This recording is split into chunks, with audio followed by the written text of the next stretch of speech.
from the hot air balloon capital of the world. This is Balloon Fiesta Live, powered by XTO Energy, a subsidiary of ExxonMobil. The 48th edition of the Albuquerque International Balloon Fiesta, presented by Canon, is happening now in Albuquerque, New Mexico. And now, live and direct from the rooftop studio at Balloon Fiesta Park, here are the hosts of Balloon Fiesta Live, Glen Moyer and Lloyd Jr. And good morning, ladies and gentlemen, boys and girls around the world. Welcome to Albuquerque, New Mexico. We are live on Balloon Fiesta Live, powered by XTO, an ExxonMobil subsidiary. I'm Glen Moyer, and I'm joined by my six-year colleague now, Lloyd Jr. Good morning, Art. Good morning, Glenn. Boy, we are glad to have everyone back with us. Glad to be here live on Balloon Fiesta Live. Absolutely. Glad for our XTO sponsorship. And we are in for a fabulous week, I believe. I think so. We did have some really rough weather come through yesterday, but the forecast long-term for the week looks like it's going to be really, really nice. It really does. It's actually very calm here this morning. And fairly warm. I mean, I've got a couple layers on, but I could actually lose one and be quite comfortable. You're right. It certainly could be. And because of all that rain that came through yesterday afternoon, and it was actually predicted, we saw it cleared out about 4 o'clock yesterday afternoon. Things are a little soggy yet. A couple of the local airports had fog this morning. A little damp up here.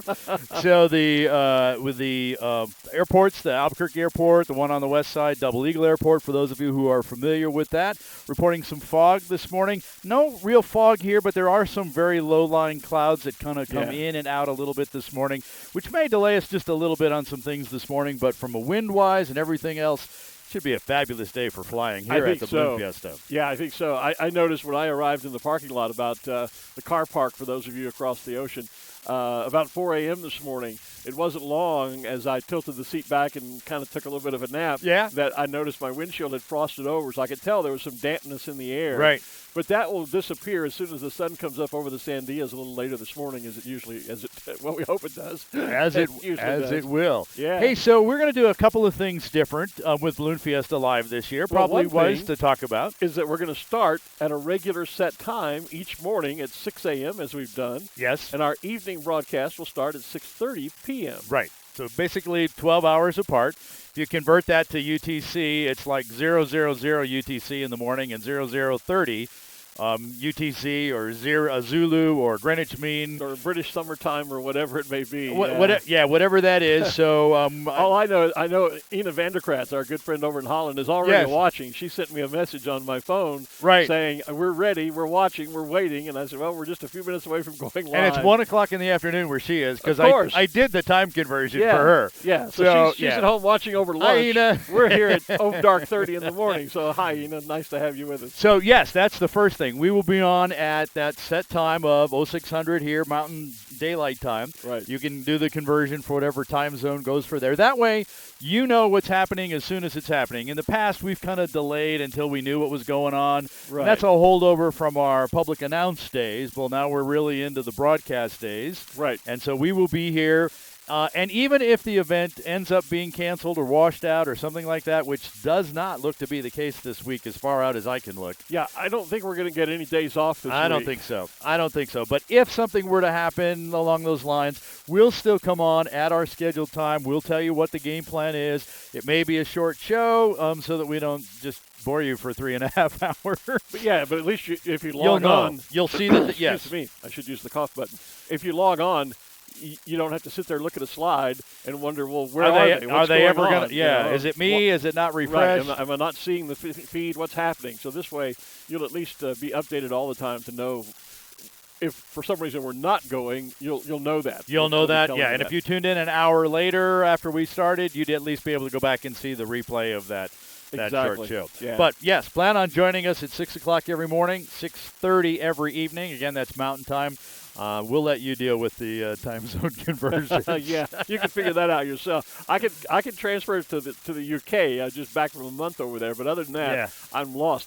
one of the other new things we're doing this year, we both have a face for radio. Yes, we do. That, but we're on TV this year. Yes, we are. So tell me about that. So we have put up a low-power television station around the field here. Right. So you can see it in all the RV spots. You can see it. We've got TVs in some of the tents here on the field. And you get a couple of mile radius around the field. So if you're kind of high, you get a good chance if you drop into a hole, maybe it doesn't pick up. It's just a little 40-watt TV station. It's designed to broadcast really around the field here. And it's on channel 28. Okay. And it's going to be up. In fact, it's been up for a week and a half now. It's running 24/7.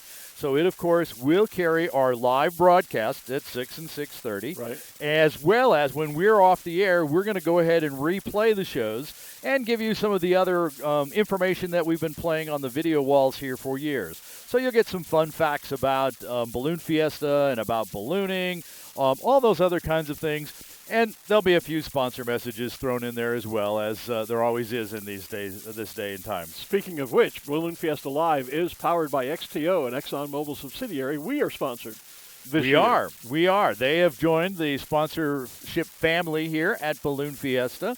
They have a couple of balloons that will be flying the XTO banner. Right. Our plan is to have a balloon camera in one of those balloons every single day.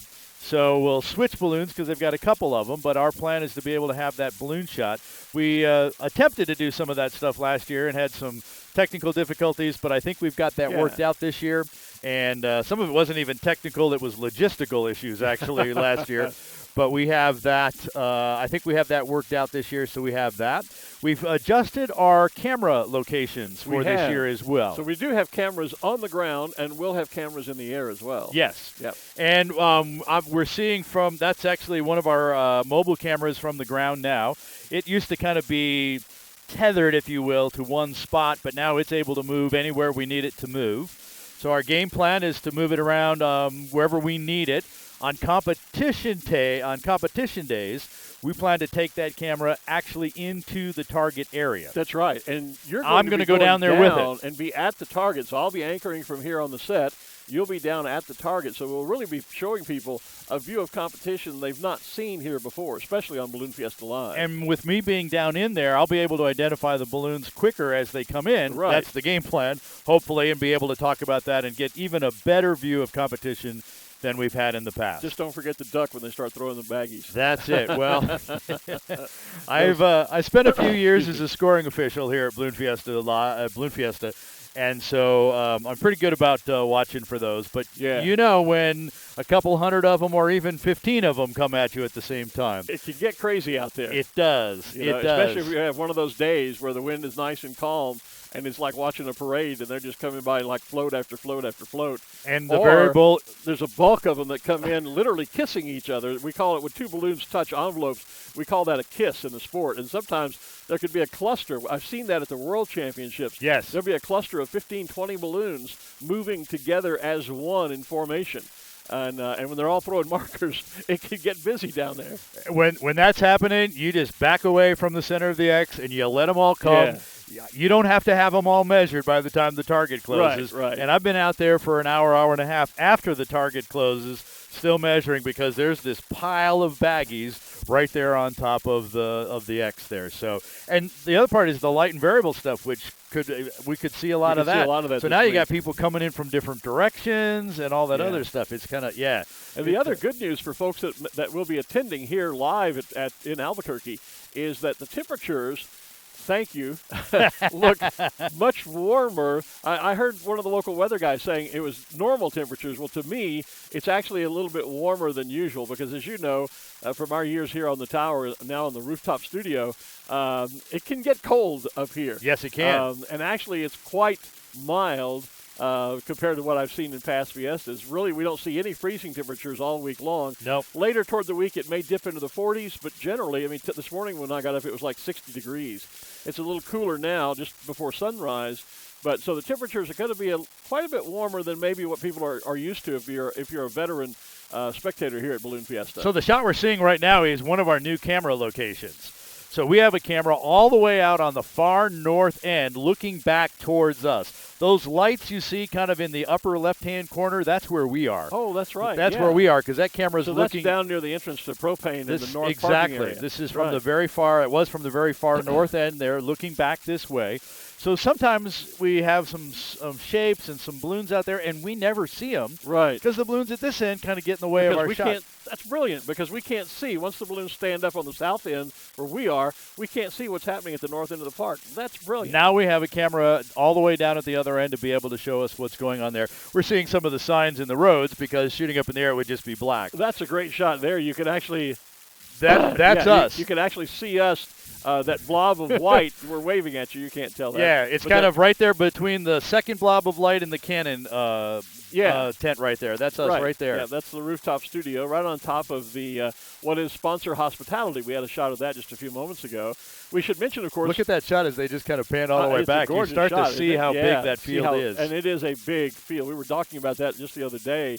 How it looks quite small sometimes from up here. Yes. But when you get down there and have to walk it, it gets really big in a hurry. We should also mention that, of course, the 48th Albuquerque International Balloon Fiesta is presented by Canon. Yes, they are. Our good folks, our good friends there are back with us again this year as our presenting sponsor. And once again, we already are have the benefit of our wonderful Canon binoculars that we'll be using particularly as the week moves on and we get into competition when we're trying to identify those pilots and check those scores and the throws at the target. So we're just getting an update on the Dawn Patrol show. They were on a, and maybe still are, you can tell me, Art, I saw you listening to the radio, they are on a brief hold at the moment. There is one cloud off to the west that I think they're concerned about with regard to weather. And I know just prior to us signing on the air, they were saying they were going to go on a brief weather hold and just see how that's going to develop. It's probably a remnant of yesterday's storms, I suppose. Some of the instability that's still in the area. It could be a little bit of the fog coming off the river. It could be a fog cloud that's true. It is out to the west, and the Rio Grande is just to our west. So it could be just a low-level cloud or fog from the river. So I think we're getting an update from our show producer, who is in communication with us via radio. So Art will give us an update on that in just a few moments. Generally, a Dawn Patrol show will launch just about 6 a.m. each morning. They did advise, as we were signing on this morning, that they're on a short weather hold because of some concern there. But I believe I heard that maybe that concern is disappearing now. But Art will update us here in just a moment. I should mention, too, that my colleague Art Lloyd Jr. is the executive producer of Balloon Fiesta Live. And so when I defer to him about technicality things of what we're doing, the equipment we have placed around us, because he's organized all of that. I'm just telling folks that you're our executive producer, and so you know all the new things that we're doing and all the ins and outs of where cameras have been placed and why, because you work on that year-round. I do, and as well as being the guy that is still kind of producing the show from here, so coordinating with all the officials to make sure all this comes together. So our Dawn Patrol show guys are going to do a ground show to start. They may still fly. Okay. We should start seeing some sun over the mountains here in just a little bit. That always tends to change things, but the word from the Dawn Patrol show is they're going to go ahead and do the inflation, stand up here, and then we'll make a decision whether they actually fly or not. And, of course, our opening ceremonies are still on at 6:45 this morning. That's the other piece of information we're confirming there. So we're still on for everything else. So Scott Vesely is our Dawn Patrol leader, Dawn Patrol show leader, and he's the one that communicates with us what their plans are relative to whether they will fly or, as in this morning's case, perhaps do a ground show. And the ground show really becomes sort of a mini balloon glow because they'll stand the balloons all up together. We'll do some all burns and some flicker burns and that sort of thing for the crowd that's here early. Another new element we have this year, now you can tell me, is this going to be happening every day or is it just on the weekend mass ascensions? But that's the Chili Flyby. The Chili Flyby we're going to have this morning and again next Saturday. So the two Saturdays. Okay. The 2 Saturdays we should have the Chili Flyby. And we'll talk more about that as that happens. And, of course, our usual new I guess it's not a secret anymore, all the burners going off with the national anthem. And if you didn't hear that, it'll be a surprise to the people on the field here because they most of them won't know it's coming. We did that last year. In fact, one of the pictures that I've already posted on social media was a shot of that from last year. And, and to be fair, that's a little grand effect that we stole from our good friends at the Great Texas Balloon Race in Longview, Texas. They've been doing that for years, and it's quite effective, and it's really a surprise for the folks, especially on the crowd, and because generally they don't expect it and don't know what's happening. So shh, don't tell anybody. Okay, it's a secret.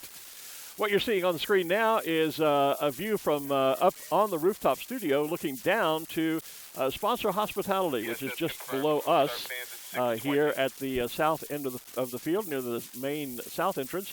And that is where our sponsors are able to come and sit and enjoy some libations and breakfast in the morning, and usually a light lunch after the flight, or at least a snack after the flight. And then, of course, to the left there, and just in the screen, you saw the Cannon tent, and that is one of many corporate tents. Our sponsors, many of them have their own individual tents along the south end of the field here, where they entertain their clients, the people who help make it possible for them to be sponsors of our event. So Corporate Village, there you see Cannon's tent just to the left of the walkway there. Sponsor Hospitality just to the right as you're looking at the screen. So we've been talking about things that are new, kind of new again, or returning as America's Challenge Gas Balloon Race. That's right, because we did not have that event last year. The Gordon Bennett race over in Europe, which is the world's most prestigious balloon race of any type, I think you would say. Yes. Is the Gordon Bennett Coupe d'Aéronautique. And the timing was such last year that it was impossible for the teams to participate in that land, to get their balloons shipped here to the States, and be ready to go in an event here. So tough to even get the people here, much less. Even if you stage balloons in two places. It was hard for some of the pilots. Mark Sullivan and Sherry White, of course, who represent the USA, one of the USA teams each year, and also participants here. Mark, of course, still on the board of Balloon Fiesta, I believe. He is. Yep, a longtime member of the board. And so they both are always participants here, and they were barely able to get back just to fly hot air balloons. Yes. So, but this year, the Gordon Bennett was flown just about 3 weeks ago now, almost about three, 2 2.5 ago. to 3. Yeah, it was launching the same time that I was over in Longleat, so about mid-September. And so this year we are bringing the America's Challenge Gas Balloon Race back, and we have 9 teams, I believe, 9 international teams that are participating. 1 from Austria, 2 from France, 1 that is a U.S.-Polish entry, and then 5 U.S. teams. Great. And they were scheduled to launch tonight. They have put that on a delay. Right. The winds and weather conditions here are going to be great, but 24 hours from now, downrange, high winds, some thunderstorm activity maybe, so it wouldn't be great for flying or landing. They think by holding 24 hours that things will improve downrange. We'll still have good launch conditions here, and so they've canceled today's noon briefing. It's now scheduled for tomorrow at noon tomorrow, and then with the launch tentatively scheduled to go off at 6 o'clock tomorrow night, which, of course, is another balloon glow. So we'll get both hot air and gas at the same time again like we did 2 years ago. Yeah, and, of course, the gas launch is a much more extended process than what the hot air launch is, being able to inflate and then stand the balloons up, and then we launch them one by one. And all to the same, the exact same point. Spot. Nobody gets even inches of That's advantage. Exactly right, because the America's Challenge. Thank you. The America's. It's early, folks. It's early. The America's Challenge Gas Balloon Race is a distance race. Yes, and it's from the takeoff point to the landing point. Who covers the most distance? So it would be wrong to give anyone, even as you say, even an inches advantage by launching it at different launch sites around. So we take them to a launch platform, and each goes from exactly right there.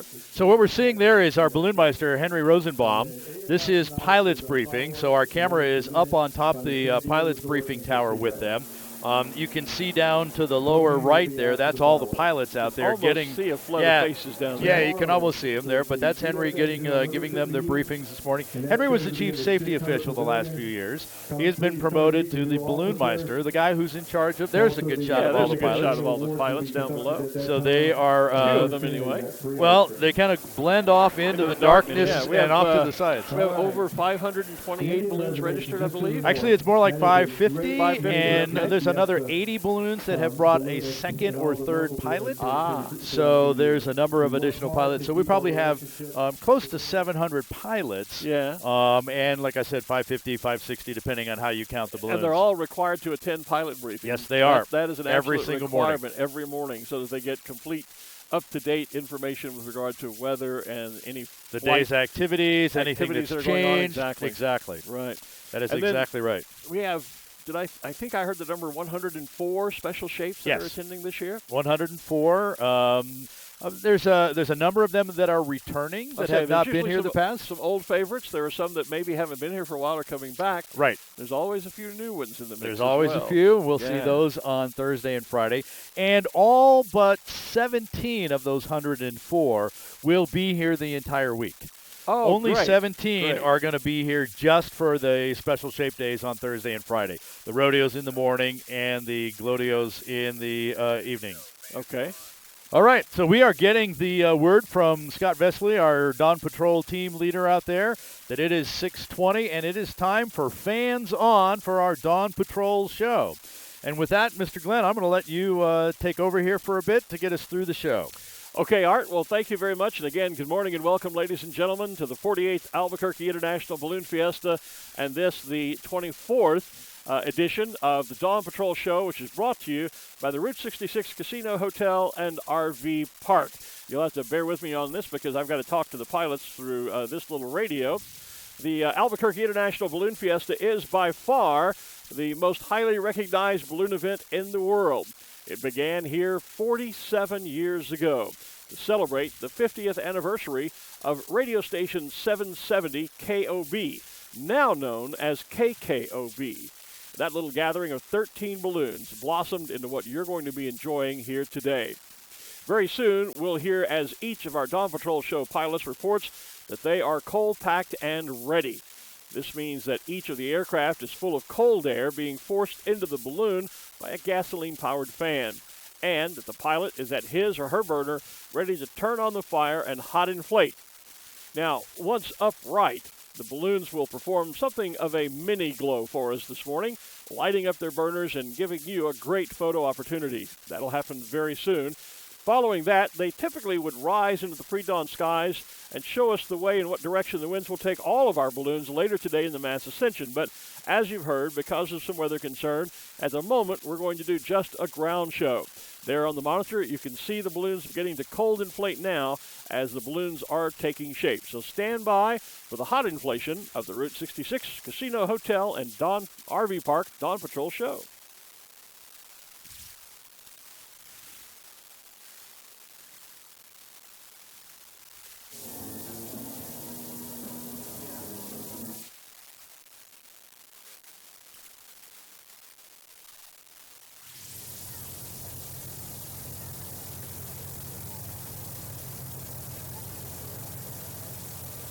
You can see many of the balloons beginning to take shape now. As again, the pilots have fired up or cranked up their gasoline-powered fans. We inflate our balloons by literally filling them with cold air. We say cold air; it's actually just the ambient air, the air that surrounds us all, that we're walking around in and breathing.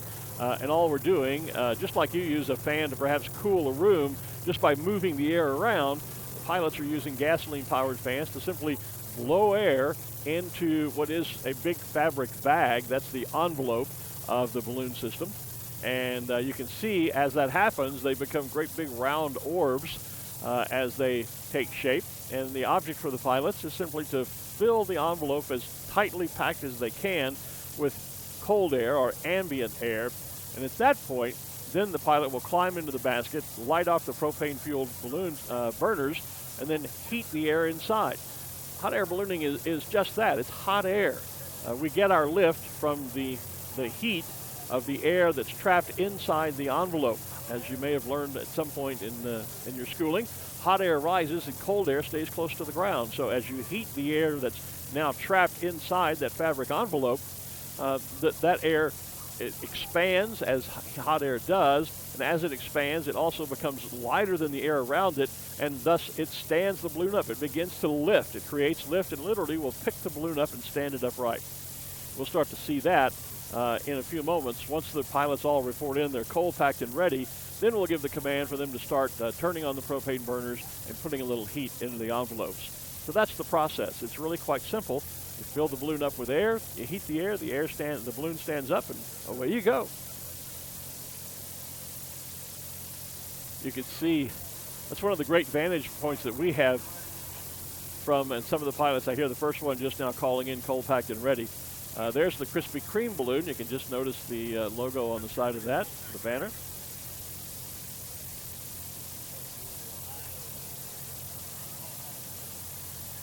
And so we're hearing the pilots beginning to call in that they are cold packed and ready.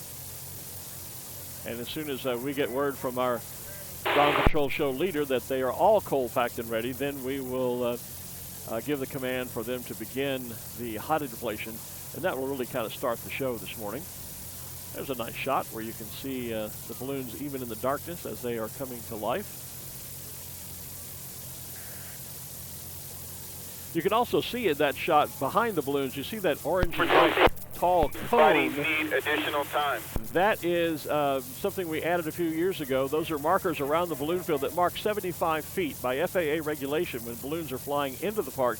We'll talk more about this during competition. When they're flying into the park, they have to be 75 feet over the spectators. 30 seconds away. And in your gondolas and be ready. that is what those orange and white cones mark. They're strategically located around the corners of the field to help the pilots gauge how high they need to be as they approach the into the field area and over the spectators for safety's sake. You can see now the row of balloons. They're all down on row M. Our launch field is laid out alphabetically, A, B, C, D, E, F, et cetera, and the balloon, the Dawn Patrol balloon pilots are down on row M. That is the balloon museum you see in the background, which is a wonderful world-class museum dedicated to the sport of hot air ballooning. So this would be a view from our camera down at the north end of the field, looking back to the south. Just a few seconds away. And I think we're just about ready. You can see the spotlight on the balloon there. Some of the pilots use those to double check all of the rigging, make sure that everything is okay at the top of the balloon and ready for inflation. There is the cannon balloon that's also getting cold inflated this morning. Not part of the Dawn Patrol show, but they'll be our presenting sponsor this morning for our opening ceremonies. Following. Okay, there's the command from our Scott Vesley, so we're ready to go. So Balloon Fiesta fans, it's time now to pay close attention. The pilots are going to begin some flicker burns to add heat to their aircraft. Now these are short bursts of propane-fueled flames that are illuminating the Dawn Patrol balloons spread out across row M of Balloon Fiesta Park. So let's have a few short flicker burns to get us started this morning.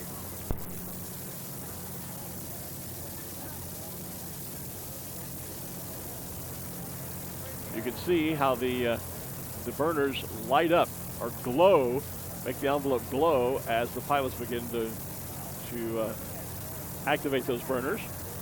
And with just a little bit more heat, the balloons are going to be rising all together, so let's get them up. Ladies and gentlemen, it's now time for the Route 66 Casino Hotel and RV Park Dawn Patrol show, all on hot inflation. Let's get them up, boys and girls.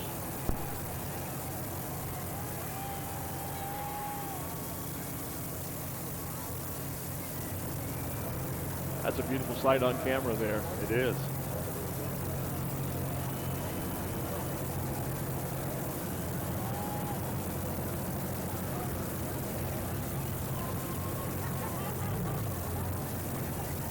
It's just dawned on me, no pun intended, that as we're watching this view from the north camera, the reason we're using that camera is that the balloons are laid out south to north, which is not normal. That's opposite the way things usually work. Usually the balloons are laid out where the tops of the balloons are facing us here at the rooftop studio at the south end of the field.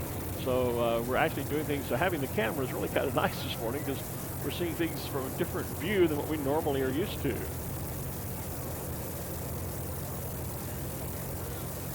Looks like everybody's just about upright and ready. One or two more just coming up.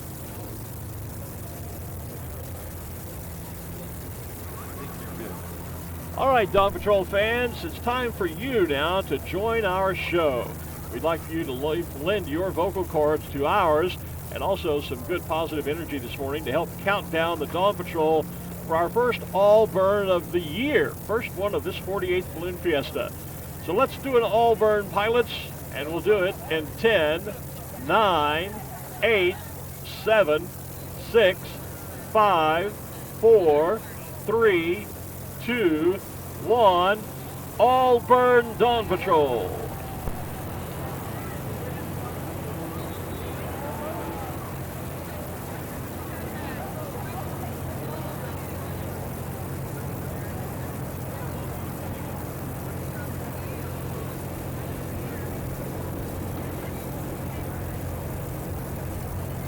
And now, ladies and gentlemen, it's time for us to introduce the pilots participating in our Dawn Patrol show to you. Beginning with Scott Vesley, the Dawn Patrol show leader from Wiley, Texas, flying the balloon Lighthouse Business Information Solutions. Next is Rick Jones from Concord, New Hampshire. He's flying High Polarity. Next to Rick is Andy Wayner from El Paso, Texas, flying Hubba Bubba. Then there is Greg Lindsay from Stafford, Arizona, flying Just Ducky. Tim Taylor is from Holiday, Utah, flying the balloon D3. Michael Scott is here from Oklahoma City, Oklahoma, flying Spirits Rainbow. Brian Carlson is from Topeka, Kansas, flying Dreams Fulfilled. Matt Grote is from Rio Rancho, New Mexico, flying Jester Unwinds. Go and drink this beer again. Dale Ruth from Albuquerque, New Mexico, flies Dawn's Delight. Tim Cloyd is from Runnels, Iowa, flying Glorious Drifter. And rounding out our team this year is Chuck Schick from Bosque Farms, New Mexico, flying Brilliant Shadow. So this time, ladies and gentlemen, let's do a flicker burn. Once again, please help us count it down if you're out on the field. Those of you at home can join in if you'd like. We'll do it in 10, 9, 8, 7, 6, 5, 4, 3, 2, 1. Flicker burn, Dawn Patrol, flicker burn.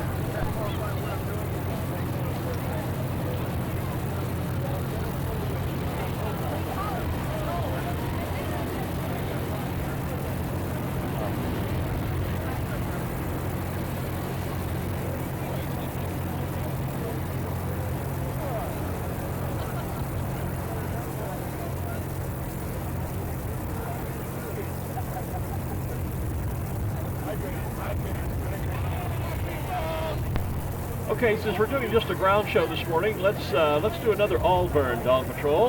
And normally the balloons would be launching at this point in our show, but because we're staying on the ground for now, let's do another all burn. Again, ladies and gentlemen on the field, join us if you'd like in 10, 9, 8, 7, 6, 5, 4, 3, 2, 1.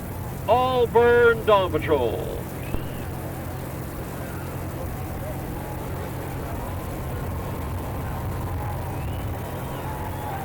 As you saw on screen, we also have the Krispy Kreme balloon up, the Cannon balloon team are up.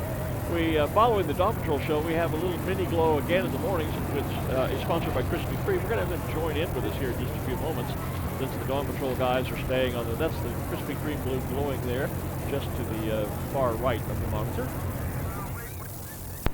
And Dawn Patrol pilots, let's do one more flicker burn this morning, and then I think we're going to have the Krispy Kreme guys join us for the show. So let's do another flicker burn, Dawn Patrol, in 10, 9, 8, 7, 6, 5, 4, 3, 2, 1.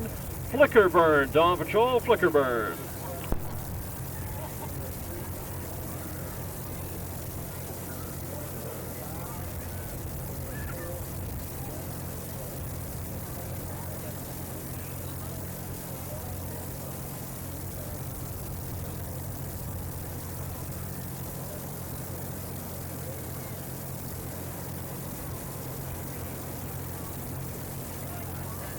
And since we're not flying, let's do one more all burn, Dawn Patrol. One more all burn, please. And we'll do that in 10, 9, 8, 7, 6, 5, 4, 3, 2, 1. All burn, Dawn Patrol, all burn. With the tower, I can't see it.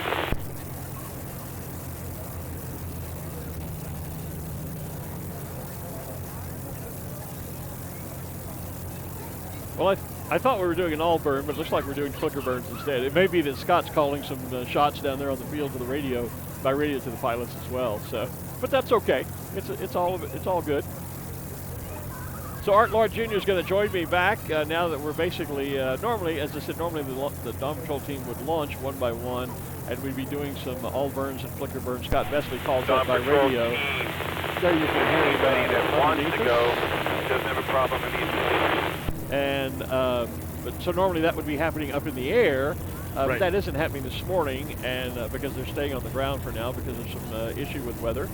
So Art Lloyd Jr. is going to join me back here now, and I guess we have the Krispy Kreme guys joining us now as well. Well, every morning at 6:30, I'm going to let you talk here. The boss is calling. Okay, yeah, you go talk to the boss, and I'll talk to the people out If there. you want to go, be sure you have a launch Balloon director. You Fiesta. can Hey, Sam. launch without a launch director and go right. So what we're hearing is that apparently Dawn Patrol pilots who wish Copy, to fly 702. are cleared to do so, provided they get launch director approval to launch. So they're not Thank you, going to sir. launch We'll be as ready a for it. unit or as part of the show this morning, but those individual pilots who may want to fly are cleared to go ahead and do so, but they need to go Understand. now with the approval of a launch Thank you, director. sir. So that's what we may see one or two of the pilots launch. We'll just have to watch and see because we don't know. That was a communication you heard between Scott Vesley, the Dawn Patrol leader, and the pilots in the group. They communicate by radio, so they are cleared to fly if they so wish. Is that right, Art? Well, that's what Scott is telling them. I just heard from Sam Parks, our director of operations here. We have pushed the national anthem back to 7 o'clock, 7:02 actually. Okay. And now that the sky is starting to light up there, Yeah. we can start to see what the issue is. There's some clouds up there, which are, in aviation weather terms, obscuring the sky. Oh, yeah. So we're starting to see some of that. So we're just going to wait about 15 minutes or so here. The balloon of the day is not, which is Cannon, has not been released to fly yet as well. In fact, now that see with the camera shading, it's actually lighter on our viewport. Yeah, it's actually lighter on the viewer than than it is, the monitor than it is here in real life. But you see off to the east, that would be the right side of the screen. The sky is starting to lighten up, and you see some clouds. But when you look to the left or the west, you see how heavy the clouds still are there. So that's all I believe, and I think the officials here are going to believe as well. That's all going to burn off here. It's just going to delay us a little bit, Yeah. which actually makes we're going to have better sunny blue skies and even better pictures. And there goes Scott Vesley as a matter of That fact. is. So That Scott is our Dawn yeah. Patrol show leader, and so he is up and away. So it is still flyable conditions for a few balloons to be able to get up in the sky. Right. Putting 500 up there, we're just going to make sure there's a little more space and ceiling and those types of things. The Dawn Patrol folks do not fly under, well, they do fly under our waiver, but not all of the parts are waived for them. Right. As you alluded to before, balloons, federally registered aircraft, they fly under regulations put out by the FAA. Balloons are no different than that. We get some of those regulations waived for participating here in Balloon Fiesta. And so the Dawn Patrol has a kind of a subset of those waivers, allowing them to fly in different conditions.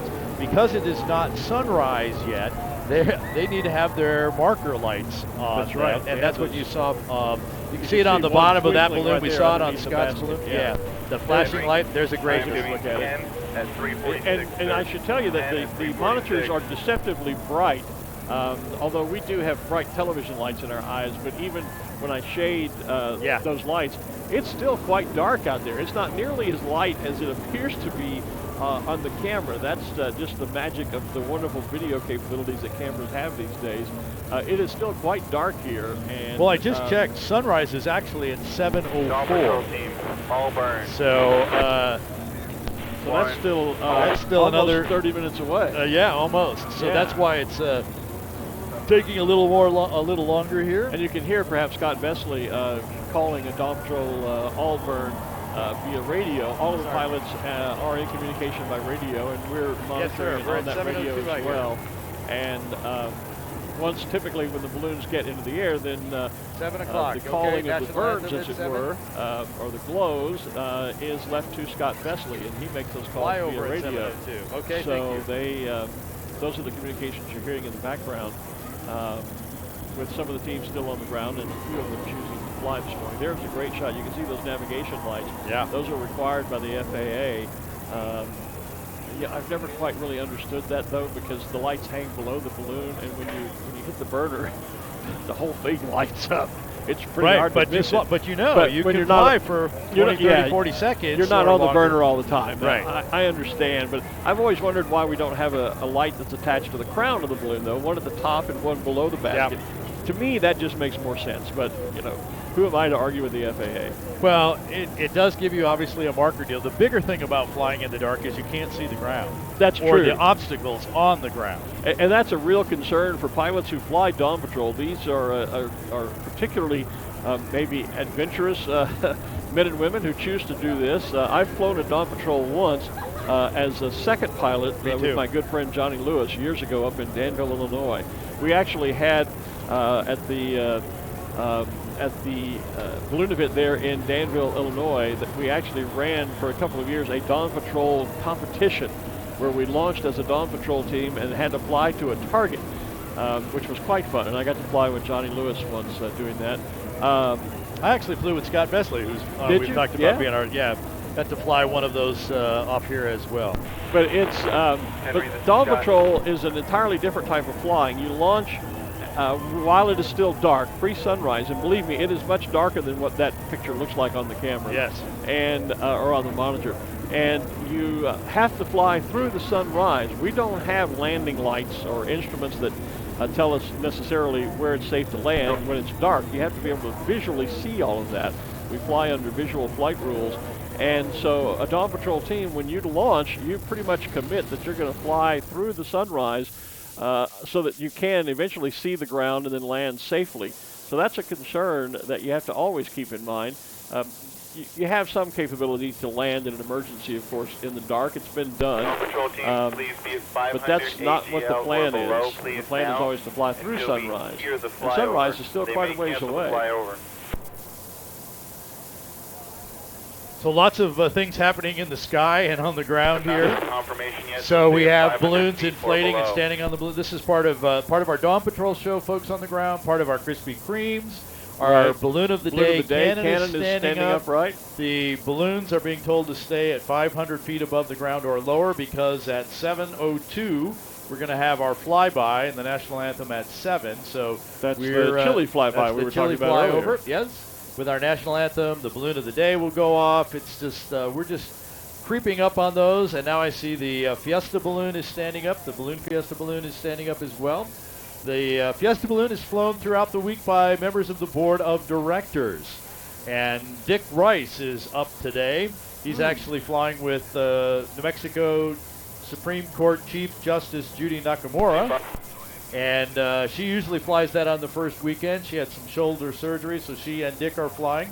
And Dick tells me that his granddaughter, Samantha Rice, is going to be in the basket with them as well this morning. Outstanding. So that's one of hi to Samantha. Yeah, one of the great things about ballooning in general is it's quite a family affair. And here at Fiesta, we often see examples of multi-generational families that are involved in the sport of ballooning. And I noticed last night at the Hall of Fame induction ceremonies conducted over in the Balloon Museum, it was great to see Savannah Bradley was there. Her dad, Troy, of course, was the master of ceremonies. Yes. And Savannah was there taking pictures and visiting with a lot of the pilots and dignitaries that were there for those ceremonies. So it was good to see Savannah there. She'll be flying some of Fiesta. She's actually in midterms, I think, right now with at New Mexico Tech down New in Mexico Socorro, Tech, yeah, about 90 miles south of here. Yeah. So great picture of Savannah, Troy, Tammy, Troy's wife, Right. mother of Below Savannah, 500 and Sheldon, a good friend of theirs and ours as well. They Yes. posted that last night. Yeah. And then, of course, everybody ribbed him because Troy was actually in a tie and a jacket. Yeah. As you said, he was the master of ceremonies. Yeah, he so- was the MC last night. So there were. usually see him in a balloon shirt and jacket and a little ball cap. Yeah. Well, I was going to say, Troy and I were sitting side by side at the Balloon Federation of America Board of Directors meeting on Thursday, and it was the more typical Troy I'm used to seeing. He was there in a balloon polo shirt, a baseball cap, a pair of shorts, and some sandals.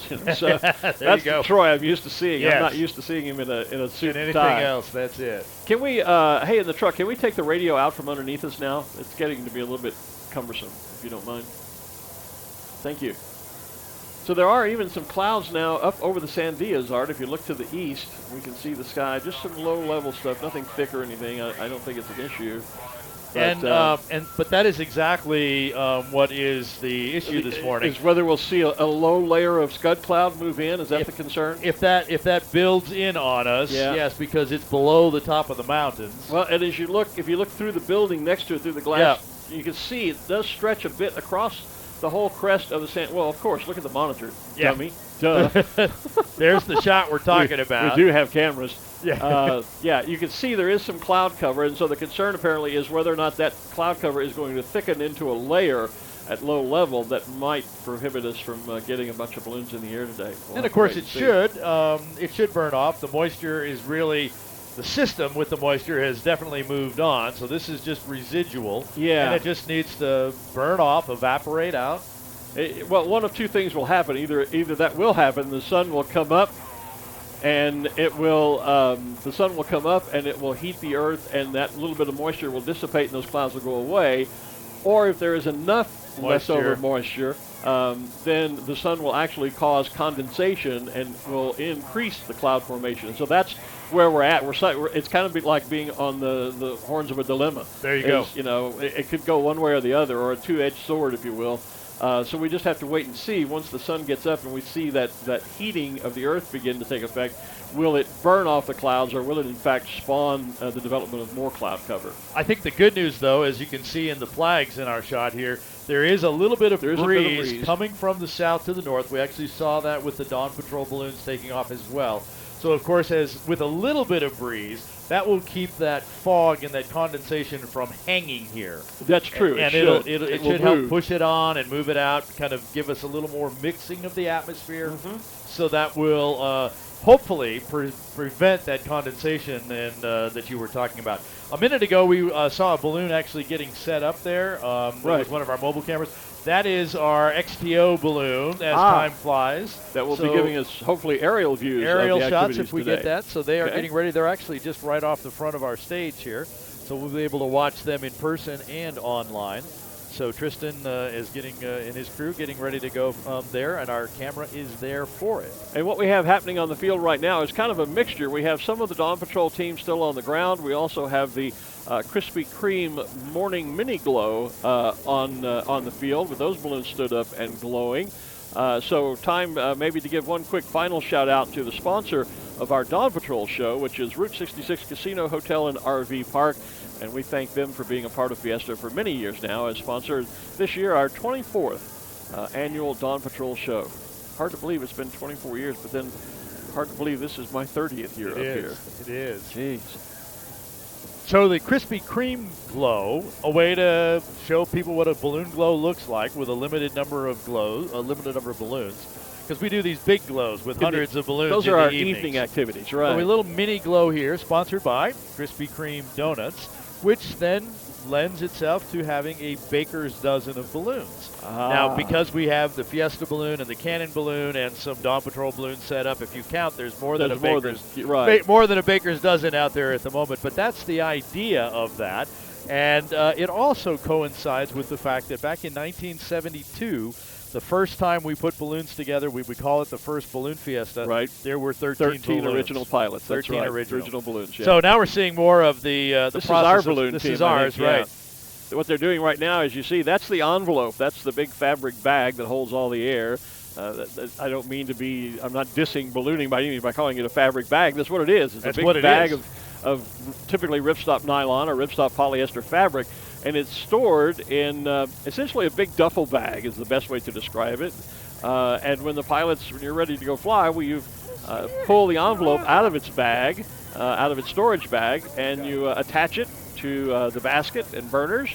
And then, as we discussed for the Dawn Patrol show, you crank up the gasoline-powered. There you see the fan. There it is. That's called an inflator fan here in ballooning parlance. And so they'll crank up that fan and use that to blow air into the envelope. And we don't like to say that we blow up balloons. We do blow air, but we don't blow up balloons. We inflate balloons. That's exactly right. I saw some kids being interviewed yesterday about Albuquerque Aloft. Yeah. And what do you like the best? When they blow up When the they blow balloons. up yeah. Boom. But, yeah. Yeah, we don't blow up balloons. We inflate balloons. But that's a common misconception. People use that term. I'm guilty of it myself sometimes. It is. As you do, I announce other balloon rallies around the country. Yeah. And I worked with a TV station for a number of years now up in Colorado Springs. And it was great that they remembered this year to say, we don't blow up balloons, we inflate balloons. Inflate so they balloons, learned yeah. that from previous years. Well, good. We're doing our job. So then. we're getting there. That's great. There's the Krispy Kreme balloon. The 2 shades of orange, kind of a golden orange, and then a real bright orange mixed with yellow there. And you can just make out the Krispy Kreme banner on the side of the balloon. Jeff Duff is the pilot of the Krispy Kreme balloon, which the rest of the year goes by the name Sincerely. Ah, okay. The balloon does, not Jeff. Yes, the balloon does. Just checking. So this is out on the north end of the field because that is Sandia Sunrise balloon, or sunrise or sunlight. That's the balloon crew that I typically fly with. I was going to say, isn't that Isn't that Peter? That Peter on the left and side, Barbara in to the right. center. Yep, Peter They're Cuneo. tipping the basket out. So, yep. And then our regular crew, the gal in the red hat, that's Sue. The green hat, that's Ray. The guy with the burners there is actually Stefan Handel. He is from Germany. He and his wife, Sabrina, are here. They come every other year, and they fly one of Barbara and Peter's balloons. Barbara and Peter have 2. So they fly one here every other year, and then Barbara and Peter fly the other one. That's Sabrina in the light color jacket. And they have no clue that we're talking about them They whatsoever. They don't. They will later when they watch the archive video, are. but they have no clue that they're they're online They're stars. online, yeah. Yeah. So we'll be hearing about that one. So, of course, they are. They become my guinea pigs when I need extras and talent and backdrop for all the videos that I do make for Balloon Fiesta, etc. So they're somewhat willing participants in all of my adventures with video adventures here at Balloon Fiesta. Getting posing for pictures here. Balloon Fiesta is the most photographed event in the world.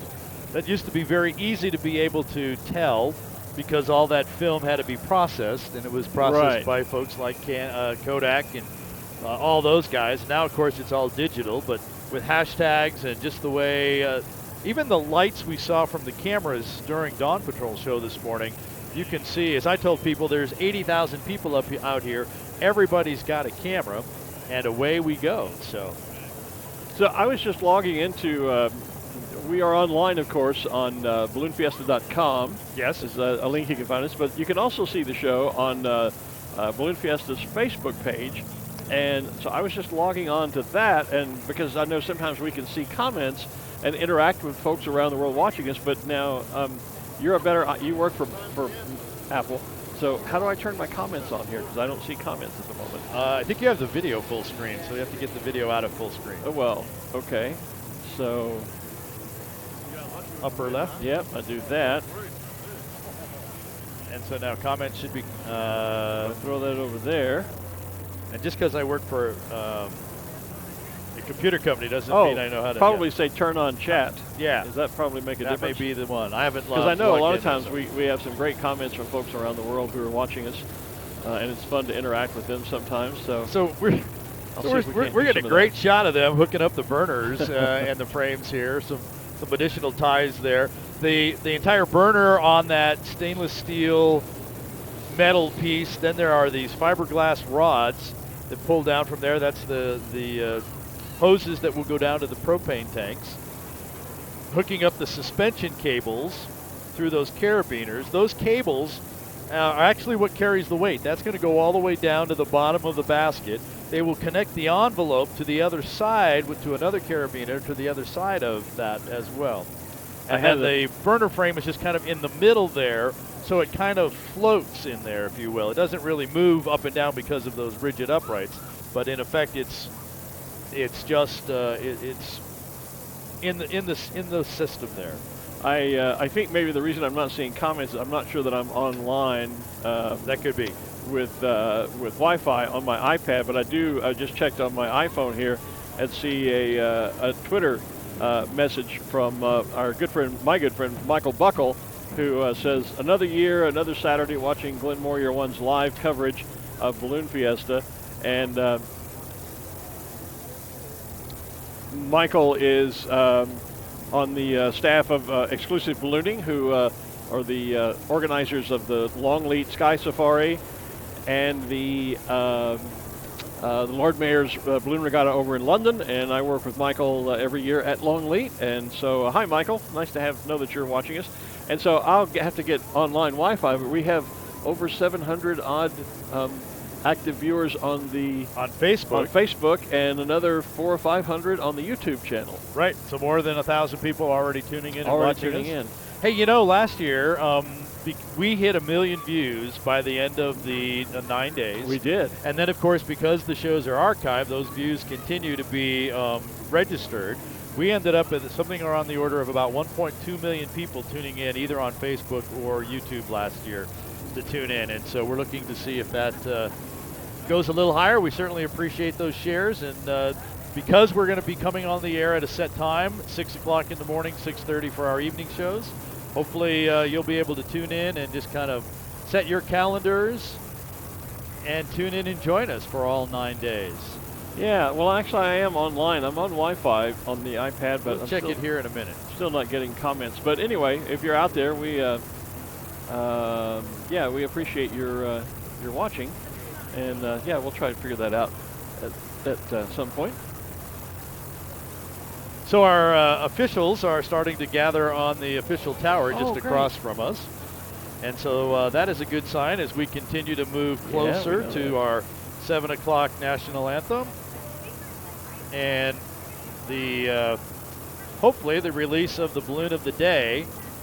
Now that we're getting a little more light, I can see that there are some clouds or fog, well, of course, fog is clouds when it's on the ground. So is it really touching the ground all the way out there? But our balloons are starting to have some moisture, cloud, fog, something between us and them. So since we fly under visual flight rules, we cannot be in the clouds. It does look, as I look out toward the river particularly, it does look, well, quite unwelcoming, to be honest. Yes. There's not really another term for that. So, however, we may be standing on the ground here for a little bit longer than when we first speculated. So we were just talking about Barbara and Peter and Sandia Sunlight and Sunrise setting up the balloon out there, and I was pointing out all the crew members. Yeah. Ruth is out there. Ruth Lind is our reporter out there with all the with our mobile camera out there, and she's managed to snag Barbara and Peter out there to talk about not only the hot air, but they're also participants in the gas race. So good morning, Ruth. Good morning, Barbara. Good morning, Peter, and the rest of the crew. We've been talking about you guys. Good morning, Glenn. Good morning, Art. We're out here at launch site U9 with Barbara Fricke and Peter Cuneo. As you said, they are both participating in the America's Challenge gas balloon race this year. How many years have you flown America's Challenge? We have been flying since '97. Every America's Challenge since then? Every one. Yes, we have. And you've won more than one, I think, haven't you? Yes, we won 4 times. Wow. So what is your favorite part of getting ready for a gas race? Oh, I don't know if I have a favorite part of getting ready, but I have a favorite part of the race of just sitting there watching the world drift by. Getting in the air. Once everything is set up and done and we actually get off the ground, it's a very big feeling of relief. What's it like for you when we have weather delays like we've had this time? Are you ready to just get out and get it done? Weather delays are fine with me. Peter, I think, wants to get up and get out more. I would just as soon be in the air, but one day delay is not bad. When there's a year when we don't fly until the 4th or the 5th day, then it begins to get a bit stressful. A 1 or 2 day delay you can deal with. It actually gives you time to cross the T's and dot the I's if you have anything left to do. Well, that's just great. We wish you all the best on your flight this year, and hopefully you have another trophy for your wall of America's Challenge winter globes. Thank you. You're welcome. Thank you. And now, Glen and Art, we are moving over here to Sabrina and Stefan Handel from Germany. They are both gas pilots and hot air pilots. And how many years have you been coming to Fiesta? 10 years now. And have you ever flown gas balloons here, Vina? No, not yet. But you fly gas in Germany. Tell me what it's like flying gas in Germany and in Europe. Well, we have much more airspace restrictions. That's a big problem for us a bit, but we have the Alps. We have our green fields, our green forests, and it's just amazing flying through Germany with the gas balloon, seeing all the different scenery. What's the most exciting place either of you has ever landed in a gas balloon? Oh, it was. I was flying here gas Gordon Bennett in 2005, and it was a landing in Wisconsin, for sure. And you, Vina, what's the most exciting place you've ever landed in a gas balloon? Well, with Stefan on his first flight on a small field, and I have to say he was a bit scared that we do not hit the field because there was a railroad track and the power line, and we had that little field, and he just said, we can't make it in there, but we did. That's great. Well, good luck on your hot air flights out here today, and we're so glad that you join us so many years at Balloon Fiesta. Thank you. Thank you very much. You're welcome. Thank you, Ruth, and thanks to our guests out on the field. Good to talk with them. We are just a couple of minutes away from our flyby and what should be the national anthem this morning. Yeah, I was trying to make the communication here. So our national anthem is actually taking place on the stage at the moment, and our flyover is coming over as I hear. Okay, we'll watch for that.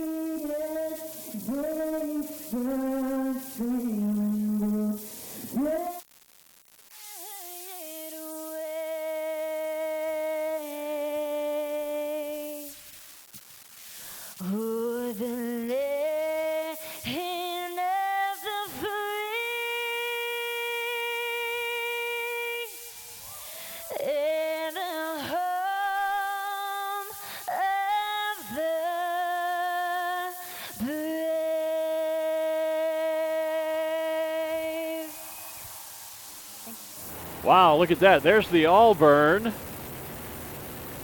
And I hear Chili Flight. I don't see them yet. There they are. Here they come. Just appeared out of the low cloud there. A double arrow formation. 8 pilots flying this morning. They're Van's RV-type experimental aircraft, single-engine, piston-prop aircraft, highly maneuverable. The pilots build or maintain the aircraft that they're flying today. They've been flying together for like 7 years, and they normally practice for about an hour most weekends to maintain the skill level needed to fly within one plane length of each other and to maneuver through the bank angles. There they go. As steep as 60 degrees, pitch angles up to 45 degrees. Between them, they have over more than 300 years of aviation experience. Volunteers, thank you very much to our Chili Flight volunteers for their time in aircraft, providing at no costs to the support of the community and supporting state events, and especially the Albuquerque International Balloon Fiesta. We didn't have a real good view of them coming over because our camera picked it up pretty decent. Well, the camera did pick it up, but they were surprised us. They popped out, but they were up above this low level of cloud, and sadly, we are seeing that low level of cloud really condense and become an issue for us this morning. It appears just to the naked eye as I look above us here. So as I did check in, we're not going to be launching any balloons for a little bit here. Okay. So just because of exactly what you just talked about. But again, the sun is not yet up over the Sandia, so let's be clear about that. And that's really what would have to happen for the sun then to burn off this layer of cloud that is forming out of the remaining moisture that is still in the atmosphere as a result of that really heavy rains that moved through here yesterday. So there's still quite a good chance that once the sun does top the mountains to our east and begin to heat, we're kind of in a bowl here. We're down below the Sandias in a bit of a bowl, and once the sun is above the Sandias, begins to heat this area, then we may still see that low-level cloud layer get burned away, and we'd be good to get our balloons in the air this morning. Well, that all burn that we just had there, that'll help put some extra heat in here and evaporate some of that moisture out. Yeah. That's a great close-up shot. We can always just burn it off ourselves. We can just light up all these burners and clear those clouds. I'm sure we could. And we're at 7:04, so that is officially sunrise now. But as you said, we're with the mountains. It's kind of got to get right over the right peak there. If you look to the east, you can see the sky is light. So the sun's up, but it's not up over that 10,000-foot peak of the Sandia Mountains. And I don't know where they measure that sunrise. Is I'm not sure at the north end of the mountains, at the south end? Is it at the highest point, somewhere in the ground? I don't know either. I have no clue. And, of course, as the sun moves through the sky, sometimes when it's way in the middle of the summer, it's way out to the north of the mountains. Right. So the sun even comes up earlier because it doesn't have as much mountain to get over. Right. The sun actually comes up at the same time. We just are able to see it earlier because the mountains are not in the way. So it comes up earlier. Yeah. The sun rises earlier. Well, it does technically. Well, it does in the summertime as well. Yeah. What I'm saying is, because I think they take that sunrise at a certain level and they calculate it across, but it changes based on the appearance changes based on the height of the mountain at the position of the sun. And as it moves around the compass, it comes up at slightly different points around the compass. So enough of us trying to do. We need to get. We'll get Brad Tumeyer up here to talk about sunrise with us, and he's our meteorologist. He knows all that stuff. We'll get him to explain it. One of the we talked earlier, Art, about the special shaped balloons that are going to be here this year. Yes. One of them, which is one of the crowd favorites, is of course the Bimbo Bear, Osito Bimbo. Yes. And he is back. Bimbo Bakeries, of course, is one of the largest bakeries in the world, having begun in Mexico over 70 years ago. Today they continue to bake just absolutely wonderful products, breads, cookies, sweetbreads, et cetera, in more than 20 countries. And they are, you may not be familiar in some parts of the world with the name Bimbo, but they are actually the parent company to a number of brands, including Bimbo, Marinella, some brands you probably will recognize, especially here in the States, Sara Lee, Entenmann's, Thomas, Oro Wheat, and many, many others. And I don't know if we can come to the camera here on the tower at the studio, but we have been given these wonderful Bimbo Rise and Shine bags, and when you look inside, look at this. And even littler Osito. We have our own little Osito. And my problem is I have a 2-year-old grandnephew and a 1-year-old, not even 1-year-old yet, grandniece. So I'm not sure how I'm going to split this between two. But there is a bag there for you. But if your Bimbo Bear disappears, we'll know where it goes. I'm not to blame. I had nothing to do with it. We'll know where it goes. So thank you to the folks from from Bimbo for our little Osito Bimbo Bears, and they have a display here on the field where you can go by and sample some of their great bakery products and learn more about them. One of nearly 75 folks that have tents over there with all kinds of things that you can buy. About half of the 75 are food over there as well, so it's great. So thank you. It's a great place to go. Yes, thank you to the Bimbo folks. From Bimbo. And we'll look forward to seeing that beautiful bear balloon at a little bit later this morning, hopefully. And there is officially the green flag up on our flagpole, which means that the conditions that we are a go for this morning, although I think they're going to still have folks stay kind of low and on the ground for a little bit, but we have certainly not canceled anything. We're just moving slowly this morning. Well, and part of the problem too is I noticed as you were talking a few moments ago, I was watching the monitor, the wind direction this morning is to the north, almost opposite of what we normally see. Normally we see the winds flow down out of the canyons to the north, and we have a north to south surface flow, and then a south to north upper flow, which gives us the famous Albuquerque box. Yes. This morning, I haven't seen any evidence of that. The general entire flow is south to north, which is opposite the direction we would normally see the balloons travel in.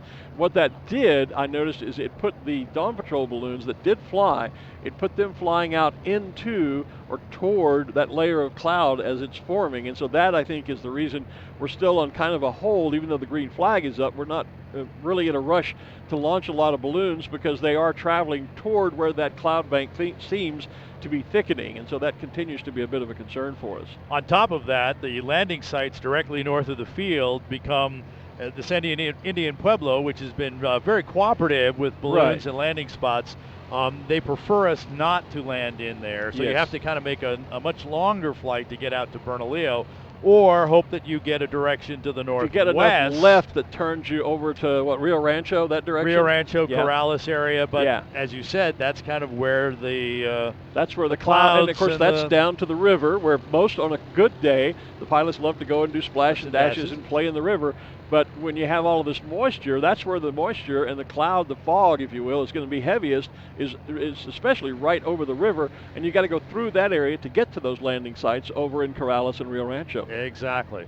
And we like to talk about, some rallies, there might be 10, 15, 20 balloons, or if you're out just flying on a weekend by yourself, it's one thing to put your balloon into a situation like this. Right. But with 500 balloons going into that, where it's a little tougher to get to those landing sites, there are fewer landing sites. So we make those decisions, of course, on safety, but we have to think about it in a big scale with hundreds of balloons versus one or two people. Well, and you also have to think about it at the varying levels of pilot capabilities and experience that we have here. We have some pilots, Johnny Petrin, who I think is the pilot of the Cannon balloon this year, is a world-class pilot. He's been ranked the #1 competitive pilot in the world. He's won 2 world championships, multiple national championships.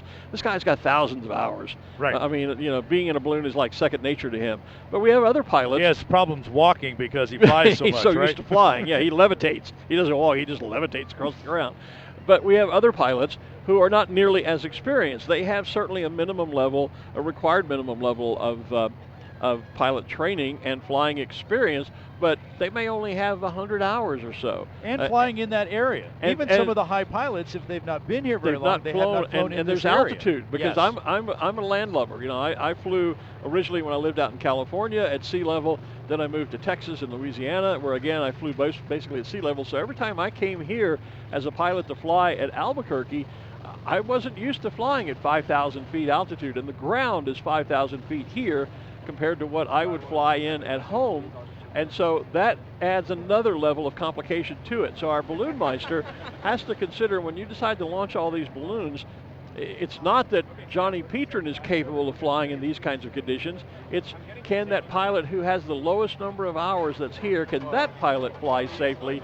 And you have to consider that before you agree to put everybody in the air.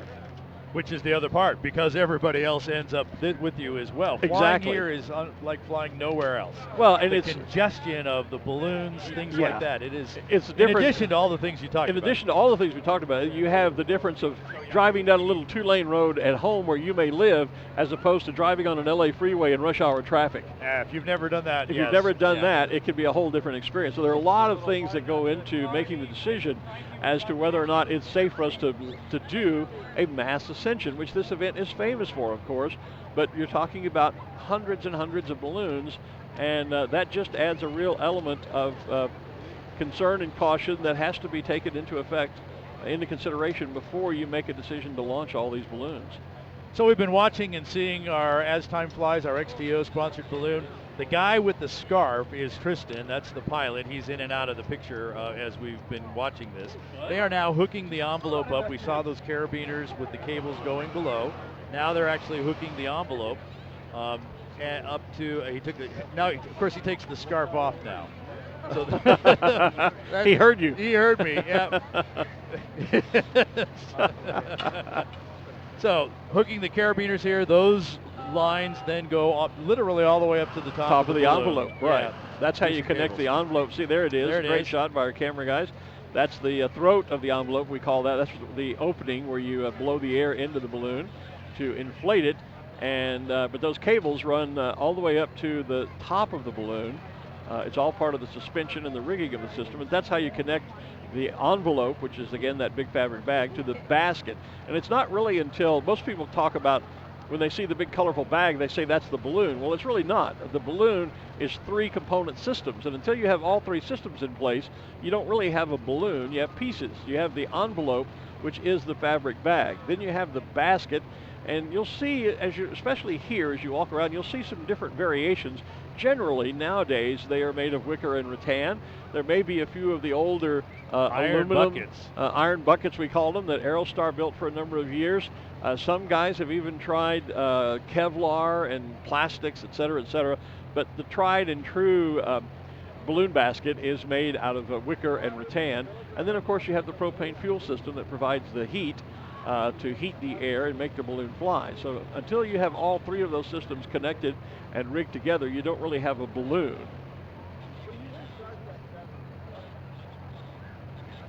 So as we were looking at the crowd here, and I wanted to point out this balloon that we're seeing the bottom of right there. That's the Enchanted balloon. Eric Greenwood flying that balloon for us. We've seen a number of shots. It's the yellow one, and it has the New Mexico shape outline. of the red, the state outline of red out there as well. And Ruth has caught up with another one of our pilots. I think it's Steve Mezzincello that she has probably found. So, Ruth? Yes, it is. It's Steve Mezzincello. And Steve has been flying here for a long time and also working as a volunteer on the event for many years. But I just learned something very interesting about Steve, and that is that you are the president of Top Gun. Tell me about Top Gun. Well, Top Gun is Albuquerque's competition flying club. Right now we're at 58 members, and we throw monthly competitions and help people prepare for nationals and world championships. So how long have you been competing as a balloon pilot, and what got you interested in competition? Well, the Fiesta got me interested in competition, coming over the old key grab days of my dad. But I've been flying competition for about 4 years now, and I've been on the board of directors and president of Top Gun for the past 3. So I have heard pilots say that competition makes you a better pilot. How does that work exactly? Well, it's more precision flying. You're not just out there just to go float. You're now going towards a task. You're trying to use all the winds as direction to get to a set point instead of just kind of coming up on something by luck. Now you're actually got the skill to get to where you want to go and land safely. That's just terrific. Thank you, Steve. Have a wonderful flight this morning. Thank you, Ruth. Hey, Ruth, you have to ask Steve about that captain's hat. Where does he get off with that? Oh, Glen wants to know where you get off wearing a captain's hat. No, it's not Glen. That was Art. One of my crew. They call me captain, so they picked me up a captain hat. Yeah, well, he said one of his crew. You heard that, so we did. We were just pulling his leg there and teasing him. So, yeah, and for the record. Okay. For the record, it was Art that asked that. I'm not making fun of Steve's cap. Steve's a good friend of mine. And he's not a good friend of mine? What is this? Well, I'm just saying. That's why I could ask the question. I suppose so. Yeah. That's ahead. The problem. Our voices apparently sound very similar. I think they're both good, but I can definitely tell the difference between I can the two. too, yeah. But a lot of people do confuse us throughout the process, and that's just the way it goes. Yeah. So you can get blamed for all those things I say. Well, I decided to try logging on to the feed on Facebook on my iPhone, and now I can see all of the comments. I can't seem to get that to call up on my iPad. So, so I'm just going to do a little scrolling through here and say hello to some folks, see who all is listening. I see there's a bunch of comments there. I'm not seeing them either, so I'm not sure what the... Ken Walter is watching. Ken is a longtime balloonist and usually here as a pilot. I'm surprised Ken's not here. Hi, Betsy. Betsy Sawyer, one of my crew from my flying days down in Natchez, Mississippi, is watching. She's another who comes out quite frequently with our gang from Shreveport, Louisiana, with Pat Harwell. So, but she's at home watching. Brad Hosmer is watching. Brad is a fairly frequent contributor of photographs to Ballooning Magazine, and quick plug for the Balloon Federation of America and Ballooning Magazine, of which I've been the editor now for 19 years, and my predecessor was our very own Ruth Lind, who you just heard from, doing our field reporting this morning. And let's see, Shirley Broussard says hello from Louisiana. Hi, Shirley. Las Vegas, New Mexico. Audrine Dominguez, I hope I got that right, Audrine. Keith Berry watching from his home back east. Keith is another veteran balloonist who is here sometimes. He'll be here for the Keith will be here for the special shapes days. That's right. He is coming in for that. Betsy says good morning. Hi, Betsy. Once again, Greg Levitas is watching from New York. Greg is another frequent contributor to my efforts at Ballooning Magazine. Hi, Greg. Good to see you with us. And are the balloons still going to ascend? Allie is asking. Allie, we're on a bit of a hold right now as we're watching clouds develop over the top of us, mostly not so much on the top of Balloon Fiesta Park, but to the northwest, which is the direction the balloons would be traveling. So we're still on the ground for the moment, but we are hopeful we'll get them in the air just as the sun gets a little higher over the Sandias and hopefully gives us some help in burning that off. Ina Vanderkratz is watching from the Netherlands. Ina was logged on before we were even this morning saying hello. Good afternoon again. So, yeah, good afternoon over in the Netherlands. Detroit Lakes, Michigan. Audrey says hello. So, yeah, it's always fun to see where people are coming from. We can do a little bit of this since not a whole lot of activity happening on the field just now. Bernie, Texas. Patricia J. St. Clair from Bernie. And let's see. Sheila Kinney says, thanks for the live feed. You're more than welcome, Sheila. We love doing this. It's a great addition to Balloon Fiesta. Lots of U.S. Folks, not so many international people checking in just yet on Facebook. Amber Jones is here. She crews for Michael Glen, the rolling pilot. Yep, we know Michael well. Good friend of ours. And from Mexico, Pam says hello from Leon in Guanajuato.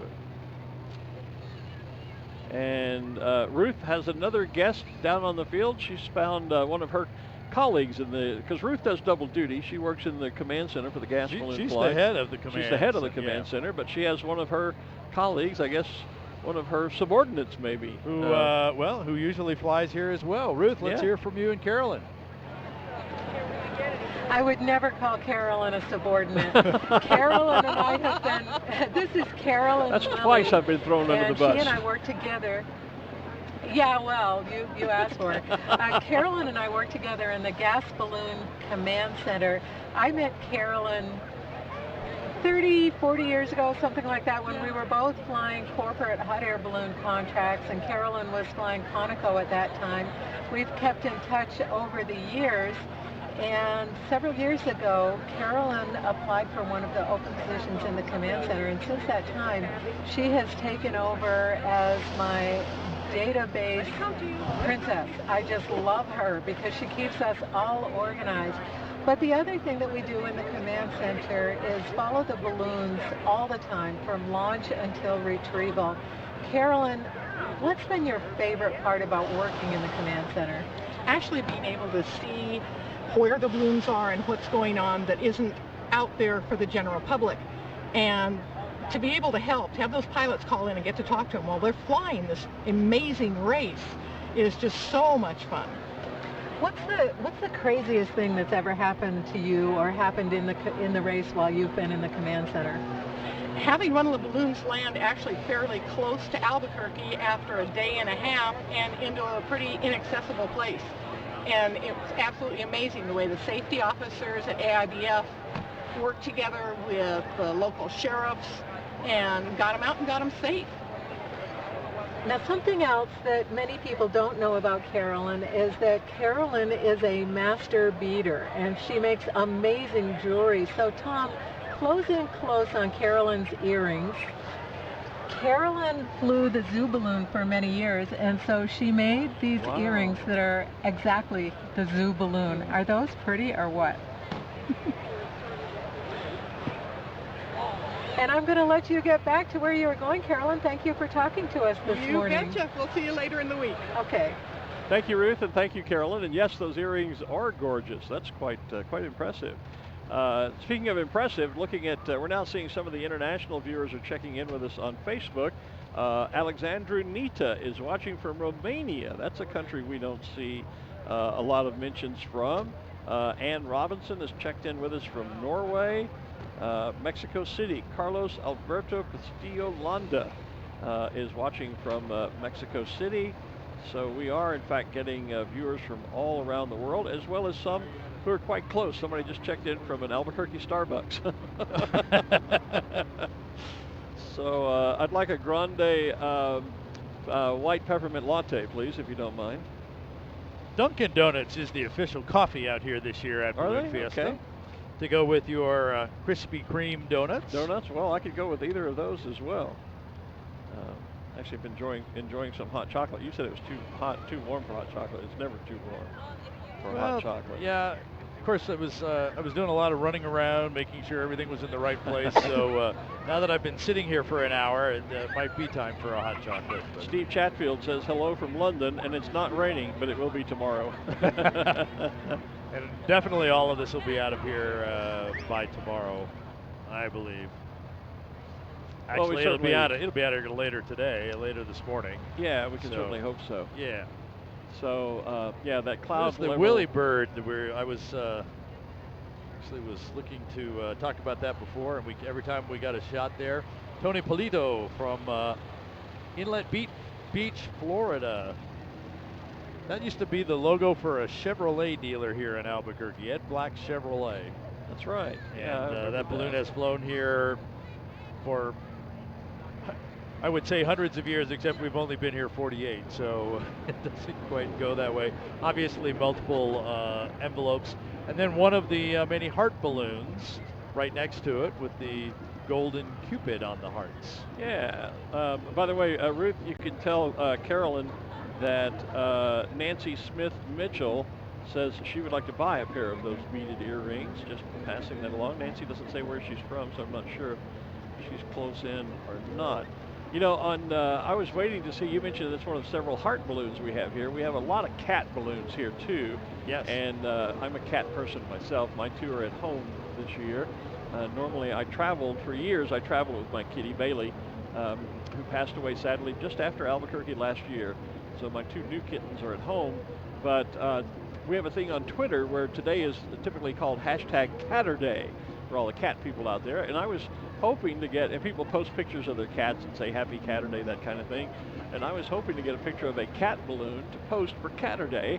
But so far, we haven't had any of the cat balloons show up. No, but Cat BB just checked in on Facebook. She's, that works. At school, another one of those young pilots that has to be at school instead of here at Fiesta. So hi, Cat. We're missing you too as well. We'll say hi to your folks for you. Hey, and Benny Voss, who is our very good friend, great photographer, winning photographer from the Netherlands, just checked in saying hi. Good morning, Benny. Good to have you with us.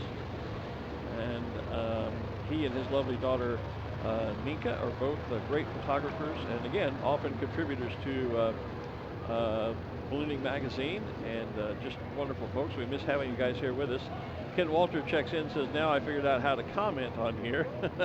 Miss being there, first time since 2000 that he hasn't been here. Yeah, and Ken, I'm not going to get any of that great kettle corn, the popcorn that your kids sell each year for, I think, the Boy Scouts. I'm going to miss getting that, you not being here. Leander, Texas, that's down near Austin. Baba Bennett, or Bennett, I'm not sure how you pronounce that. Checking in.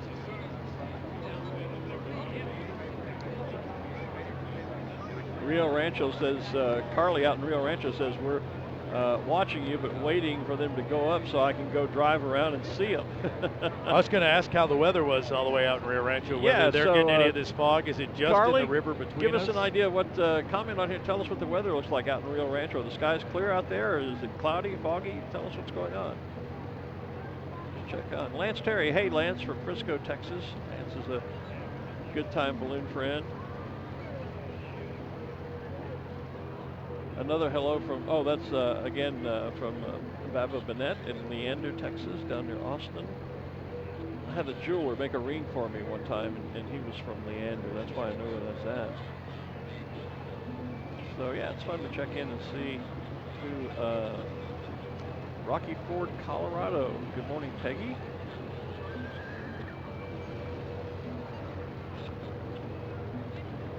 And I hope I pronounced this right. I'm probably going to murder it. Gia Hone Harrison says she has a a friend here that is helping with the cannon balloon. Well, that's good to know. Rio Rancho is foggy. Just got the report here officially. Thanks. From Thanks. from The our sun is Facebook definitely viewers. over the top of the mountain now, though. So now we should start seeing something happen. Let's hope so. Yeah, maybe that'll be a positive thing. Betsy Sawyer asking how many countries are represented this year. I think I saw 17. That sounds right. That'll be represented in our Flight of the Nations. That happens on Wednesday morning, when one balloon from each of the participating countries is launched in honor of each of the countries. So I think there are 17 countries represented here this year. Ken Walter, I'll be back next year, buddy. Well, okay, I've still got a little bit of popcorn. I think I can last till next October if I ration it, Ken.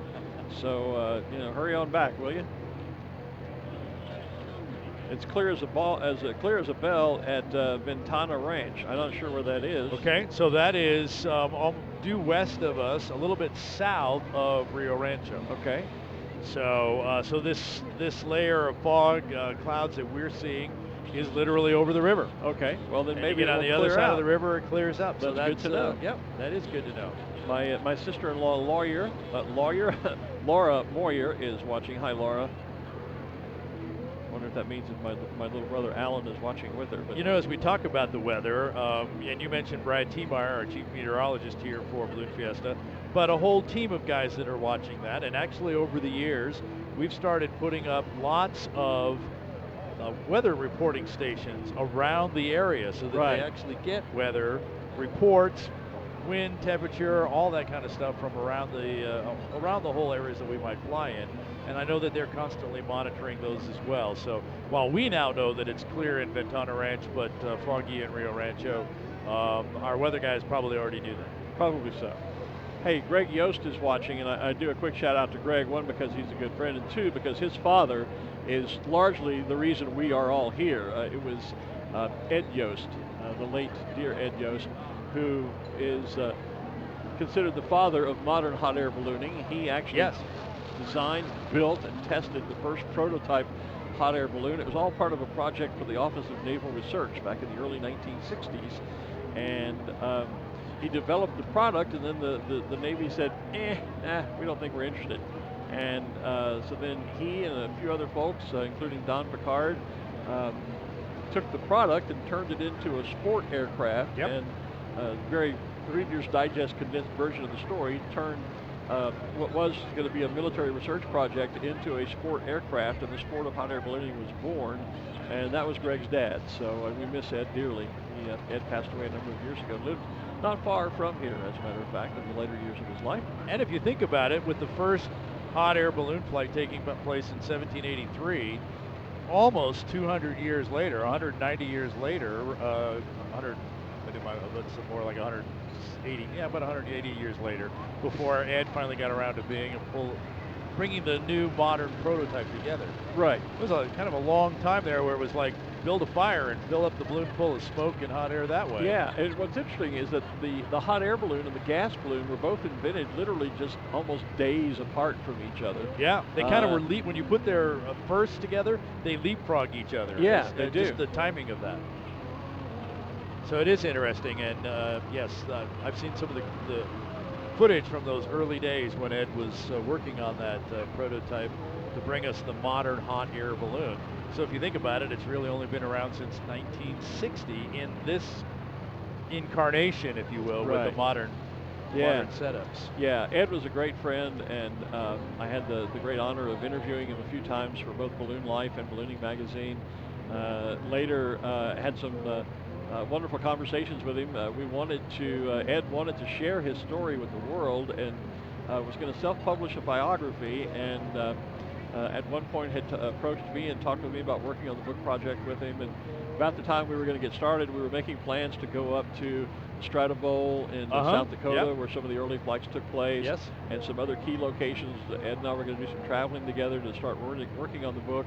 And I got a letter from him that says, "Oh, dang, I got another government project to get involved in." And as Ed so often did, he went back to work. And sadly, that book his story never did get told in book form. But was an incredibly, and developing the hot air balloon is just one of many amazing things that he accomplished in his lifetime. One of the comments on our Facebook feed here was asking about how hard it is to get a pilot's I saw license. that, yeah. So worth taking a few moments and talking about that. It's really not hard at all for most people, but there are a set of requirements that you need to go through. First off, you have to go through a ground school or ground study to study the regulations, theory of flight, weather, propane systems, different types of balloons, things like that, and then pass that written test. Right. You then have to take flight lessons, and you can kind of do these concurrently. You have to take flight lessons and get a minimum of 10 hours of flight lessons, which would include a solo flight of an hour. Before you can take your solo flight, there's a little test to make sure you're capable of doing that. You're going to also take a flight to 2,000 feet above the ground. You're going to, when your instructor feels that you are qualified to become a pilot, then you would sign up to take a check ride with someone from the FAA or an FAA designated pilot examiner. And then they will give you an oral exam over the same types of things, review anything you may have missed on that written test, and then literally you take them for a check ride, a check flight, a test drive, if you will, and you will... It's like a driving test. Like you a have driving to prove test. that you can fly. You go, and that's exactly right. So they'll say, I want to see that you can control the ascent and descent of this balloon within 100 feet per minute, that you can maintain altitude within 100 feet of that particular, whatever altitude they want you to be at. Demonstrate that you understand landings as we move along that way as well. So once you have passed the written, passed the oral, passed the check ride, then you are given a private pilot license. That's right. Which qualifies, and actually a private pilot certificate. Well, because certificates don't expire, licenses do. I learned that from the FAA guys. Okay. And so then you have your license and you are clear to go fly. And then if you want to go on and get a commercial pilot certificate, then there is additional ground school, additional flight training, and yet another check ride with another set of standards to be able to do a commercial, have a commercial certificate. I'm sorry, go ahead, Art. I was just going to finish that up. Once you have the commercial certificate, that then qualifies you to teach other people and to get paid to be able to do balloon rides and flights. There are some other things that come in there, but those are the big two ones. Two things I want to point out quickly. One is on the monitor, there is one of 3 penguin balloons brought to us by our good friend Andrew Holly from over in England, Exclusive Ballooning. He is here with 6 special shapes this year, he and his team. And that is, let's see, that's the girl. So Puddles is the boy, Splash, I think, is the girl penguin. They're a pair. And then Tall Steve, that Andrew will be flying, is their baby chick. So that is one of the 3 penguin balloons here. What I was going to point out, though, Art, is if you look over to the west, back out toward the Rio Grande, right. I noticed now the top level of that cloud layer is turning white as opposed to dark gray. And that usually is an indication that the sun is beginning to have its effect in burning the moisture out of those clouds, which should mean they will start to dissipate or at least rise and get out of our way. Yep.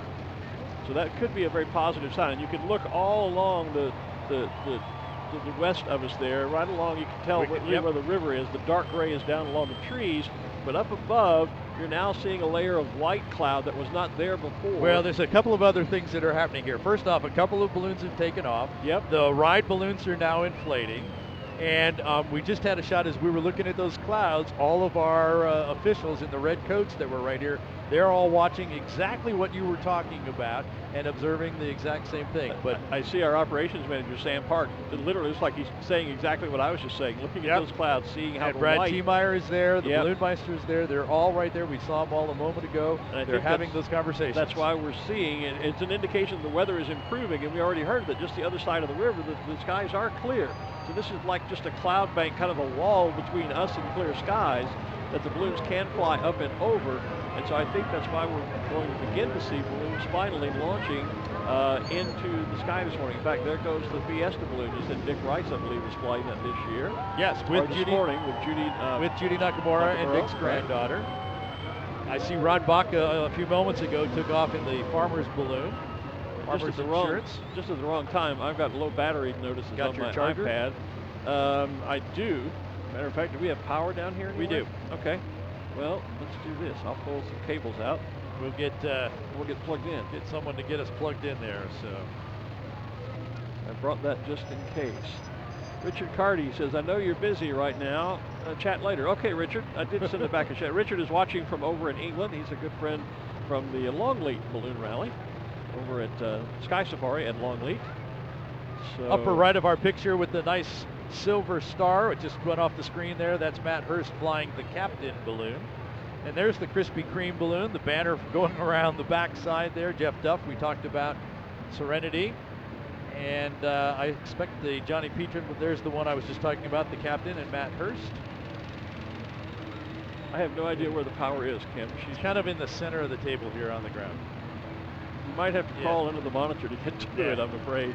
Might be a little bit of a trick to do that.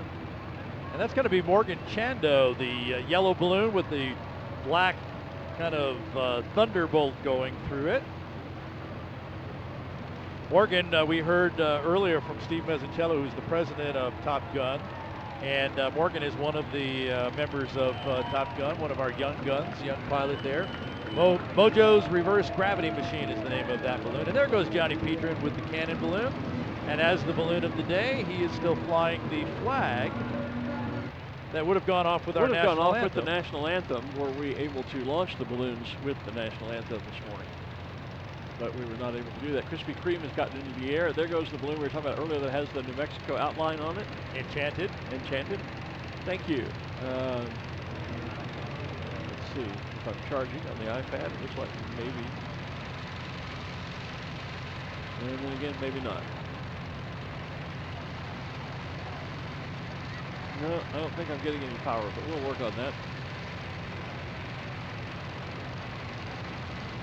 So the Enchanted balloon that we talked about, the yellow one with the shape of New Mexico on there, I've seen that banner a couple times, and there it is. That is the Visit the USA banner, kind of covering up one of the New Mexico shapes or designs on the side of the... Speaking of shapes, not only do we have our little penguin, a Splash, contemplating now, but there is Center Stage, the beautiful stagecoach balloon brought to us every year by the Wells Fargo. Wells Fargo. Are they still the official bank of Balloon Fiesta? They are the sponsor of our Glowdeos. Glowdeos, that's it. Yeah, not the official bank. They're the Glowdeo sponsor. You think I'd remember these things year after year, but they say memory's the first thing that goes. But anyway, so Center Stage is standing up. Typically that would be Beth Wright Smith, who probably will be flying that balloon for them. She is the one that flies that one. So Rainbow Riders, we're seeing a number of their balloons standing up and others getting ready to stand up as well out there. They are the official ride balloon. That's right.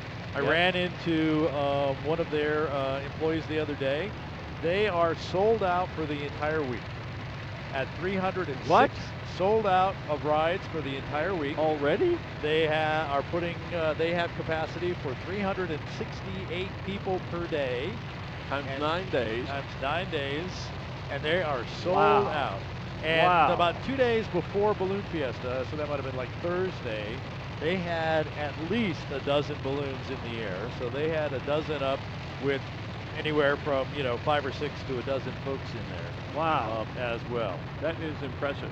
So we are beginning slowly to see balloons literally one by one, not certainly a mass ascension, or not at least all ascending in a mass today, but we are getting balloons piecemeal into the sky this morning. And the general direction is out to the northwest. The cloud layer is still a bit of a problem, but we're just looking at this, and it's getting pointed out. And if maybe we can move up to those clouds that are those balloons that are a little bit higher, that there is still a layer of clouds in there. We cannot fly in clouds. That's right. We have to be clear of clouds when we fly. But between us and there, it looks like they're in the clouds. In fact, Fiesta balloon being one of them. I'm sure he is clear of the clouds, and it's just the clouds between us. That's what we have along the river. There are clouds there. That's why I said the pilots actually probably have clear sky that they can fly up and over that layer of clouds that's like a low-hanging wall over the river. So it may look to us that they are in the clouds, but in fact, it's just the fact that the clouds are between us and where the balloon is, not that the balloon is actually flying. in the cloud because we aren't legally allowed to do that. And our balloon officials would not let them be launching if they were in fact flying into the clouds. Abe is asking on Facebook if the pilot license is something like a 107. I don't know what that reference is. I'm not sure either. So maybe Abe can clarify that. We'll try and get you an answer. Try and take care of that. So yeah. Hey, Vermont is checked in here. I saw Belgium come in a little while ago. South Carolina, Lexington, South Carolina. Nancy was here in 1989. Nancy, wow. It's time to come back. Hey, this is the 48th, which means next year is the 49th, and in 2021 it will be event number 50. Yep, and I'm hoping to hang on long enough to do that. I started here with the 20th in 1990. This is my 30th year up here. And congratulations on that, by the way. Thank you. We are glad to have you here. Well, I'm thrilled to be invited. I've told the board of directors many times that I'll keep coming back as long as they invite me. And so far, they've seen fit to bring me back. So I'm absolutely can't wait to do the 50th. Just last couple of weeks ago, did the 40th. You were with me. We did the 40th Plano Balloon Festival, the In Touch Credit Union Plano Balloon Festival, and that was my last. I've been the announcer there for well over 25 some odd years, and decided to move on from that, given some other scheduling issues I have now. John from Vermont has just told us he's got his plans already to be here in 2020. Well, good. And Art will be stepping in and taking over the Plano event, and will do a wonderful job. And so, but I'm hoping if I've done the 40th Plano, it'd be nice to be here in 2 years to do the 50th Albuquerque International Balloon Fiesta. And it should be a fabulous one. Well, and we aren't privy to all the things they're doing, but we know that there will be some new events, some new exciting things happening. There's also looking at doing some retro things, going back and really celebrating the history of this great event and some of the wild and wacky things that we've done. Back in the day, competition was not nearly as serious as it is now. There have been years when we threw Kodak film boxes. There have been years when we threw tumbleweeds. Remember the great tumbleweed drops? And ping pong balls. And ping pong balls and beach balls and you name it. And we have dropped it from a balloon here at Fiesta at some point in time. I remember I never did it, but the famous stories I heard as I first came into the sport in the 80s was of the tumbleweed drops. And people would take tumbleweeds into their hotel rooms and soak them in the bathtub and then leave them out overnight so they would freeze and get heavy and then drop them. Interesting you tell that story again, because we talked about Channel 28, our low-powered television station that's been running out here for better than a week now. And I put on one of the shows from last year just to kind of give people a feel for what Balloon Fiesta Live would look like. And in that video, we talked this very same story about all the different wacky competitions. But we were talking about the 50th here, and you're right, there's a whole lot of talk about what might we do, from all those retro events to new things, etc., kind of celebrate the new and the old. Nothing official yet, but the conversation's already underway. So we're already looking 2 years out as to how does all of this come together. So lots of planning going on. In fact, the whole idea of being ready for the next year. This year's theme is Picture Perfect. Right. The bumper stickers for 2020 are already printed. And they'll be out at the end of the week. At the end of the week, that's so right. I already know what the theme is. Oh, inside information, huh? That happens when you actually take a part-time job working for Balloon Fiesta. I see. But we are, I am sworn to secrecy until that bumper sticker is released on Friday. In other words, we could tell you, but we'd have to kill you. So. And I would get killed. Yeah. So, well, So that's okay. I can do a one-man show. I've done it before. You've done it before. You're expendable, for buddy. Thanks a bunch. Just so you know. Now it's I my hope you're turn. feeling the love. So hey. we've changed the flag from green to yellow. Okay. As this layer moves over here, we were talking about it a few minutes. It is kind of moving in on us a little bit, hopefully moving away from the river, but still very nice and calm on the field. And so our balloons are able to stand up, but we've put our launch of the few balloons that did get up, we put them on hold. Yeah. And so we are going to wait for this cloud level to kind of move over and by. So I'm doing a little more checking in on Facebook. Wanted to say hello to my friend Paul Mackley, Paul says he's hoping that Purple Rain will be traveling, oh, and that's a balloon, by the way. Purple Rain will be traveling over from the UK next year. Said he loved Longleat this year, and Glen being there makes it very special. Well, Paul, you're too kind, but I thoroughly enjoy. I'm the commentator, as they call it over there, at the Sky Safari event at Longleat, and have made a great bunch of friends over in the UK ballooning community. And Paul, thank you very much for those kind words. We hope to see you here next year, too. It'd be great to have Purple Rain here with us. Found out what the reference to 107 is. Okay. That is to the unmanned aircraft, or the drones. Oh. And so that's what they are licensed under, is Part 107 apparently. And there is a licensing program there. Obviously, you don't take your drone and take an FAA person for a flight in a drone. Right, but you do have to be licensed to fly drones, yes, especially you do. doing commercial work in the United States. Yes, you do. So similar, not exactly the same, but yes, it's we're licensed under Part 61 and 91, 91, I remember, I think it is. And so different part of the Federal Aviation regulations. FARs. Right. But the same general process there. Speaking of drones, there are no drones allowed at Balloon Fiesta. In fact, no drones allowed within 4 miles of the Balloon Fiesta Park. Balloon Fiesta gets a TFR, or temporary flight restriction, put in place for a 4-mile radius around from the center of the park, and no aircraft can be in that airspace unless they are registered with the Balloon Fiesta. That's right. So balloons, we'll register some of the news helicopters in there. There is a ceiling that balloons, obviously commercial jets can fly over it, so we're not diverting commercial jets, but you couldn't even just show up here with your balloon and fly it. That's right. Without being registered with Balloon Fiesta. Yep. Hey, we've got a check-in on Facebook from China. That's not a country we hear a lot from. Michael Sawyer. Good morning, Michael. I can't read the name from China because it's in Chinese, unfortunately. Carla Ortiz says, "Ooh, I want to know what next year's theme is." See, you created a monster already. There we go.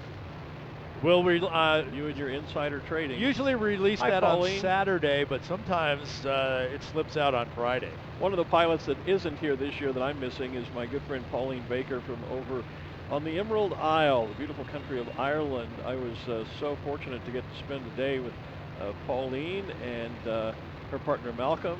They were so kind to show me around the town of Trim, where they operate a commercial balloon ride business. Right off the grounds of a beautiful historic castle there. And I'm looking forward to going back over to Ireland and being there for the 50th Irish National Championships next September. Pauline and that'll be fun. Malcolm have invited me over to take part in that. And not take part, but just to kind of be there as a spectator and see it all. So I'm looking forward to that. So Pauline, we miss you. So hello to you and Malcolm. Glad that you're watching. There's the New Mexico True balloon in the left side of our picture. Somebody just commented New Mexico True. They saw it on the screen and commented about it. So we started. So Bill Lee is the pilot of that, and the idea behind that is it's the New Mexico True. That's our tourism statement here, and I mentioned the pilot's name is Bill Lee. So they call the balloon True Lee. True Lee. Oh, the comment from China says we Chinese balloons was in Albuquerque from 2013-2014. That would be part of the Chinese balloon team. They actually used my balloon one year. Oh, yeah. And I have a Chinese flag signed by all the members of the team frame and in my office. So good morning again from China. That's great to hear from you guys. Wish you were here with us again. A moment ago with the shot of True Lee there, I think that was Wes the Wolf I saw. Wes the Wolf is one of the shapes that is here with Andrew. Yep, and now that I look on the field, I can see he is exactly right next to. Yeah, that is Wes the Wolf. We have the Penguins. There it is. Patches, Puddles, and Splash, and Tall Steve. Wes the Wolf is here, and I'm not sure which others are here. I think probably Cymbaloo, the Longleat Lion, would be here. I think maybe the Cheetah will be here. Possibly the Koala. I believe those are all on the list, so we should see them this week. Yeah. Pat Bogue is out there in the IMTS balloon. I saw Pat Thursday night at the BFA President's reception over in the museum, and a little social gathering for balloonists here associated with the BFA and invited guests, and Pat was among them. And the U.S. Bank balloon also getting inflated. That would be Scott McClinton. Scott is a new member of the board of directors of the VFA, just recently elected and just literally taking his seat on the board on Thursday. And just before we moved off that, we saw the Dos Equis balloon and the center stage that we talked about before. And I kind of see off. There's Smokey. So this must be on the north end of the field. So I just see on the right-hand side. There's part of Smokey's hat and Smokey's face. And as that other balloon moves, we might see a little eye come around the pole there. There's his nose, which is interesting because these balloons all have trading cards. And actually, the picture of Smokey Bear on the trading card is Smokey peering out from behind a tree. Oh, how clever. And he's doing that on the monitor, looking around the pole and around that other balloon that's right there. So that brown is Smokey Bear. In fact, there's the S on the hat. Right behind Smokey, the black one with the little specks, that's actually a space theme on that. There you go. Look at that. Look at that shot. That's a great shot. If you were to put a tree where that light pole is, that would be the balloon card that they have available. That's cool. And the picture they're using. So I was talking about the black one with the little specks on it. That's actually a space design. That's Journey. And I'm trying to pick the others out of there. There's the IMTS balloon you were talking about and the U.S. Bank balloon.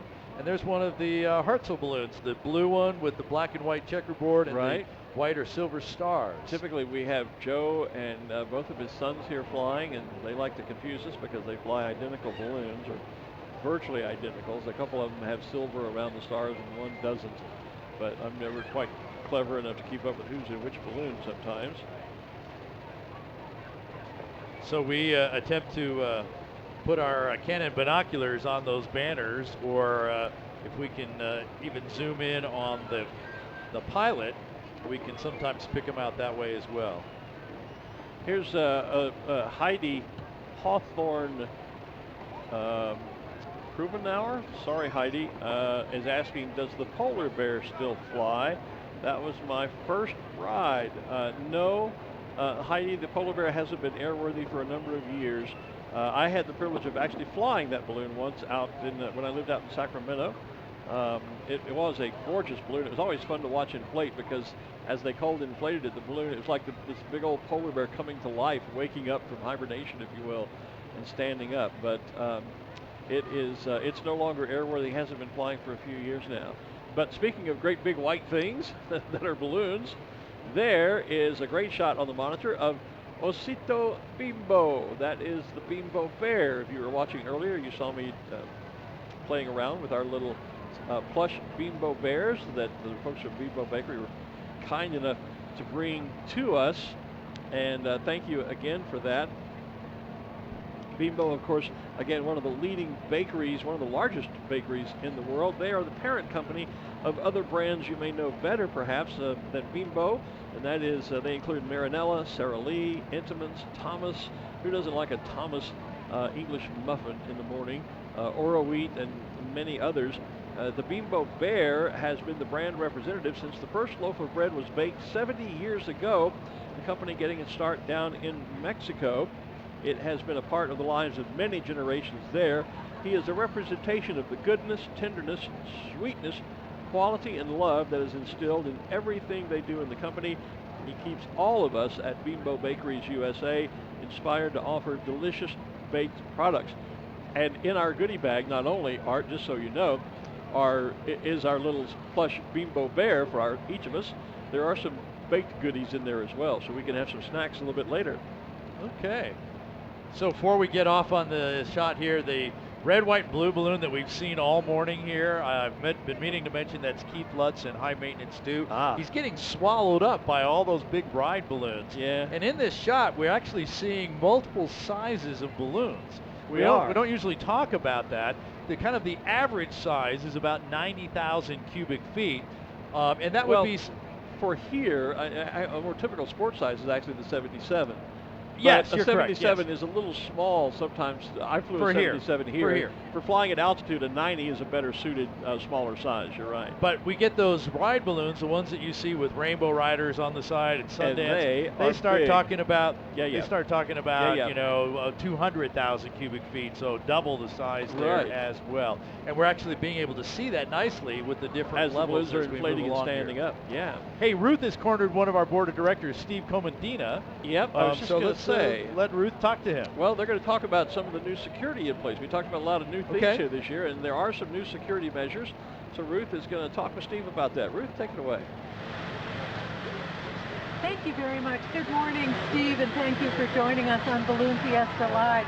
You were telling me that we have some new security measures in place here at Fiesta. Tell us a little bit about that. Well, I think this could be the safest place to be in the state of New Mexico for the next 10 days. It's just great. And of course, we're doing that just for everybody's public safety. And just would put a few tips in for people. Don't bring a lot of stuff. Bring the stuff you absolutely have to. And if you bring in a clear plastic bag, it'll make it quicker to have things checked, because we're doing bag checks at all the gates. And then there's metal detectors. So even though you may be a dyed-in-the-heart, concealed carry person, I probably wouldn't try it at Fiesta. It'll just delay you. Probably not a good idea, but do people have to be as vigilant as they are on an airplane? Do they have to leave pocket knives and upholsteries and things like that at home? It's not that strict. It's really just for everybody's basic safety. And just use some common sense. We all are here to have fun. It's going to be a great event. There won't be any problems, because we're not going to let there be problems. And of course, just like always, we ask everybody to be vigilant. If you see somebody who looks like they just are up to no good, you need to let one of the officials know, and there are police all over the place as well, and so lots of good security. That's great. Can you tell me who some of the law enforcement agencies are who are working with us here at Fiesta? Oh, I don't know if I can remember that long a list, but there are a lot. They're federal as well as state police, as well as local, Bernalillo County, Sandoval County Sheriff's Departments, Albuquerque Police Department. I think Corrales Police Department is up here, as well as Rio Rancho. There are people that come in from all over the state to help. I've heard there's more than 20 different law enforcement organizations that are adding manpower to Balloon Fiesta. That's absolutely wonderful. Thank you so much, Steve, for all the work that the board does and the Fiesta does to keep all of us safe here at Balloon Fiesta. Thank you, Ruth, and thank you, Steve. Steve is a longtime friend for many, many years here, and a lot of new things are happening, including right now, weather-wise, as you see the wide shot on the monitor, that cloud that was over the Rio Grande is now over the field. Over the field. Look at that. You can see literally the balloons are, from our vantage point, are disappearing into the fog. Which is why we're standing on the ground and not up in the air. Although I'm reminded of an event at Plano some years ago. I think you and I were discussing this. You may have heard us talking about it at one of the socials at Plano years ago. There was a morning like this where fog enveloped the field, and we performed what we called the fog, the glow in the fog. Oh, yeah. And we actually held the balloons on the ground, but did some all burns and flicker burns in the fog, and it was quite a fun morning. And so we might have to try to, I don't know that we have radio communication enough to try that this morning, but we literally are seeing the balloons disappear right before our very eyes, which is a great segue into another new attraction. Oh, there you go. Here on Balloon Fiesta Park, and that is the Monster Mayhem Haunted House. Now, this is the first ever haunted attraction at the Albuquerque International Balloon Fiesta. You can see the home of the classic monsters such as Dr. Frankenstein, Dracula, Wolfman, mummies, and many others. It's located at the far north end in the big, appropriately enough, black tent. It's spooky looking. It is spooky looking. Open every day from 7 a.m. to 11, and again at 4 to 10 for our evening sessions. General admission tickets are $15. A VIP skip the line option is available at $25. And the first 100 paid Monster Mayhem guests in the morning session will receive a free Monster Mayhem Haunted House balloon pin, and those, I can tell you, are in limited supply. So they're $10 a pin, Brought to us by the same guys that do the kids zone every year. Yeah. And down, they had the regular kids zone down here on the south end, in addition to the haunted house on the north that you just talked about. So a nice new, you're right, a nice new addition. Yeah. That sounds like it could be fun. Was showing some of our new official photographers around the field yesterday, and got a great check of the haunted house on the north end. It really looks great. I think a few more balloons standing up. Everybody wants to get their picture in the fog. Yeah. Standing up on the ground. I was just saying, I haven't taken any pictures yet this morning, but this is going to be one of them. So here's a shot. There was just a shot. Can you go back to that, Steve? Sorry. Here's a shot of the of a crew member on a crown line. That's the line that is attached to the top of that balloon. Can he see the balloon that he's holding the crown line for? It was, yeah. I saw the shot there, and there we go. So yeah, we can still see the top. So the rope is attached to the top of the yellow balloon, and the crew member is hanging onto it here. The idea here is when they start heating the air inside and the balloon stands up, they're just kind of a little bit of a stabilization process as it stands up. Not a whole lot of work on that line today. It's so calm here on the field, which is why this fog has been able to move in on us. But that's one of the crew positions when you're inflating a balloon. And of course, it's always a challenge out here with all the balloons and as close packed in as we are, all the spectators in and among there, but great shot. Thanks for getting that again for me, Steve. Steve Williams, our director down there, and of course our crack and highly trained and capable production crew here. Steve's our director, Gary Williams, our engineer and also director for this. A lot of work to put all this together and to feed Channel 28. We certainly appreciate all the work that they do for us. Right smack dab in front of us, the Dr. Pepper balloon is standing up, as is the Intel balloon. And off to our right just a little bit, we have the red one with the white. That's going to be our XTO balloon. So we're going to have a whole lot of people standing up here. I think everybody, like you say, wants their picture in the fog. But as you take pictures, you can't see them. I can't see you. I just took a shot, as a matter of fact, from our viewpoint here. I'm going to post that up on Twitter real quick, on my Twitter feed. You can follow me on Twitter if you'd like, at Glen Moyer 1. We'll be posting some things throughout the week here at Fiesta. It's clear inside the balloons. So the burner right there on your left, this is looking right up inside.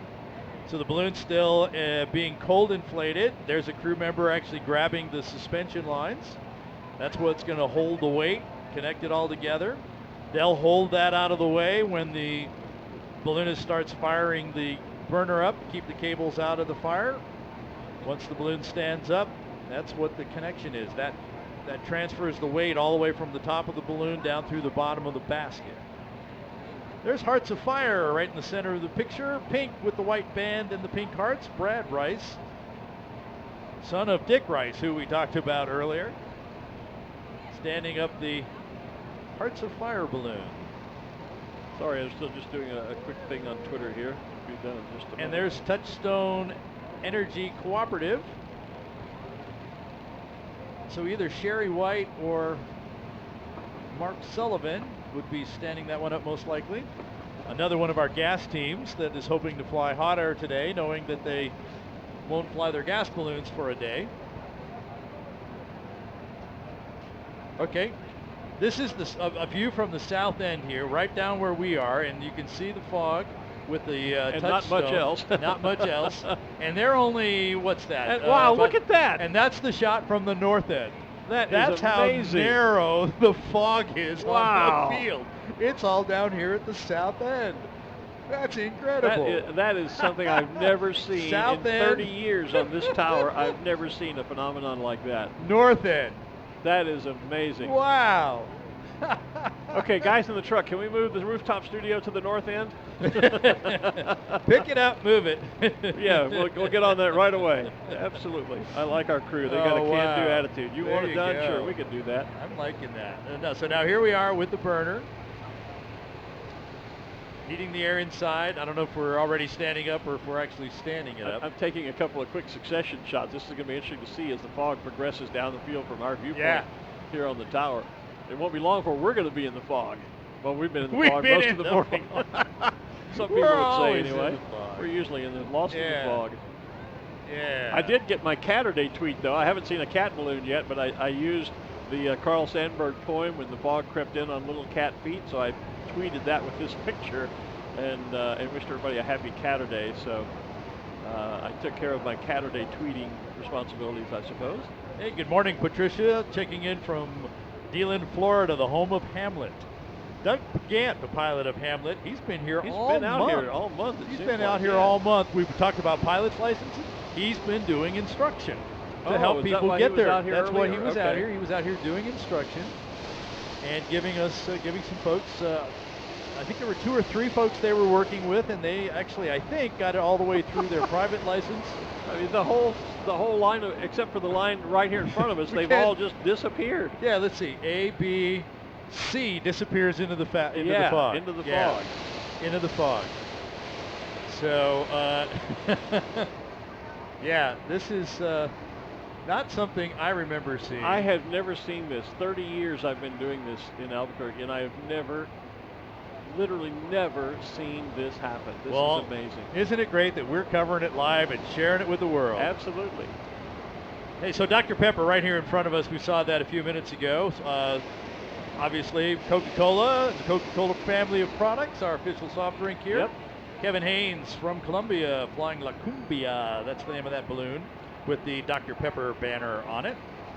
And just to the right of it, the white banner, white equator with the red and the building blocks, red, blue, and yellow building blocks. No, I'm going to the right. Oh, you're going to the right. I'm going to the right. Oh, that's left. The other right. The other right. That's as time flies. That's our XTO balloon. XTO, yes. So once he gets that stable, we'll see if we can get him to turn it around and give us a shot of the banner. And then going to the left is the Intel balloon. That's the one with the multicolored building blocks. That's the right that I was going to. As my band director always said, the other left, the other left. And remember last year at this time, there was this balloon that kind of came up the second row out, and we kept saying, what the heck is that? And it's Cynthia Seal, and she's back. And she's back, and she's almost right in front of us. Same spot as it was last year. One of the few balloons. So, hey, Gary, down in the truck, can we go back to the north end? Let's see what it looks like over there. Just out for grins when you have a minute. Yeah. We should sit north end, south end, north end, south end. Coming back to the south end in a minute. Where'd it go? Yeah. Fiesta disappeared. What happened? Amazing, amazing. That blue balloon that was visible right next to the Intel balloon just a few seconds ago has almost disappeared now. Even Intel's starting to was starting to get caught in there. I think we better Can we see? We're losing the official tower. They're disappearing into the fog. This would be a great sci-fi movie, you know? The fog that invaded Fiesta. Okay. We're ready. We're ready. We'll do the countdowns. We can do it on the Fiesta radio. We're just we're talking back and forth to the officials on their tower just across the way from us, and you heard me talking about doing the fog, the glow in the fog in Plano. They just turned to us and said, "Hey, we're going to do Allburns in a minute." Wow. And there goes the seal disappearing off into the fog. This is just incredible. I don't know if what you're seeing on the screen is capturing it, folks, but this is just an amazing sight. It really is a phenomenon that just has I don't know if this has ever happened, not only in my 30 years here, but in the 48 years of Balloon Fiesta. Yeah, it's people who've been here. Because I'm sure if it had happened, there would be stories about it. And I've never heard a story about anything like this. And not like moving in like this. No. Definitely like that. So on the field, on the Facebook feed, someone says, I see Kathy's Hope. I did too until the fog moved in. Until the fog came Kathy's Hope, one of our new special shapes here, yellow balloon with a nice pink banner, breast cancer banner on it. Oh yeah. It's off to our left, and you won't see it now for balloons or for the fog as well. We did a nice article about that, about the balloon in Ballooning Magazine just a few issues ago. So we've been talking about Brad T. Moyer, our chief. So what's going on here, I think Brad? your pants are on fire. Forget your ears burning, buddy. So how often have you seen fog at Fiesta? I have never Like seen never. it. 30 We've just years been I've talking done about this and never. never seen Is it. that crazy? It is crazy. What's going on? So here's what happened. So we had a lot of moisture from the rain that happened yesterday throughout the day, and that moisture pooled right in the Rio Grande River. This morning we had a light wind out of the southeast early, Right. but then as the wind changed, it came out of the southwest, and we happened to sit right on the east side of the Rio Grande. So as that wind shifted, it brought that fog that was just pooled in the Rio Grande right into Fiesta. So that's actually why for a while we were clear, everything was fine, but as that wind just started to eke around just enough, then it brought the fog right in, and that's why we've been on hold for quite a while. We thought we were going to be okay for a little bit, and that's when we saw us initiate the launch, and then we could start to see that fog bank building to our southwest, and so we put everything back on hold now and just kind of waiting it out to see how things go. Well, we need to show you this. So, Truck, can we get a shot from the north end again? Can you bring up the north end shot? We've got a camera on the north end of the field. Look at the north end of the field. Wow.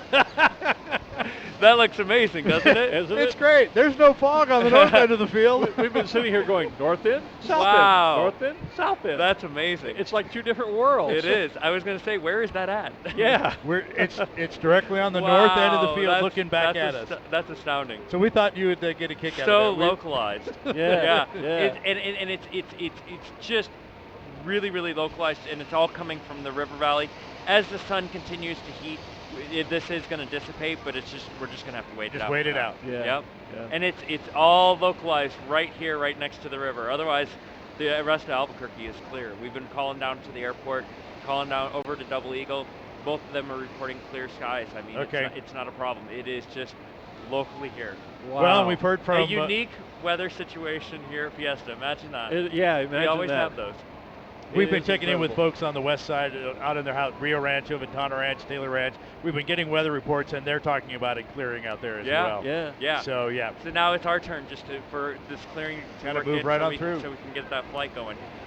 We're still hopeful that if we can get some clearing, that we could launch some balloons. So we're just waiting it out to see how much longer the Rio Grande is going to send us moisture. It's almost like, could we get a little more wind to blow it out faster and then drop right off when it gets gone? Ideally, that would be perfect.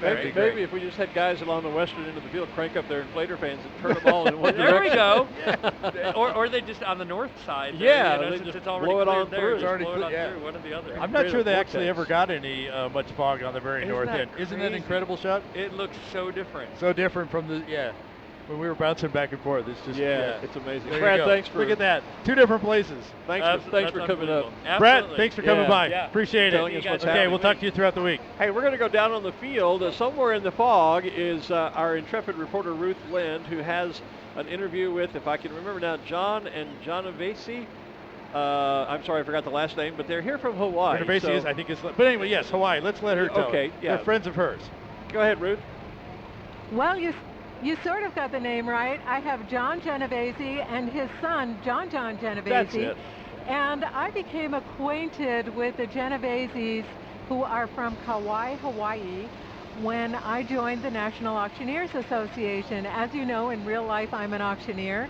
And John was actually in my class of CAI 2017. And John and his son have their business there. But this is their first time at Balloon Fiesta. Why? Why did you decide to come this year?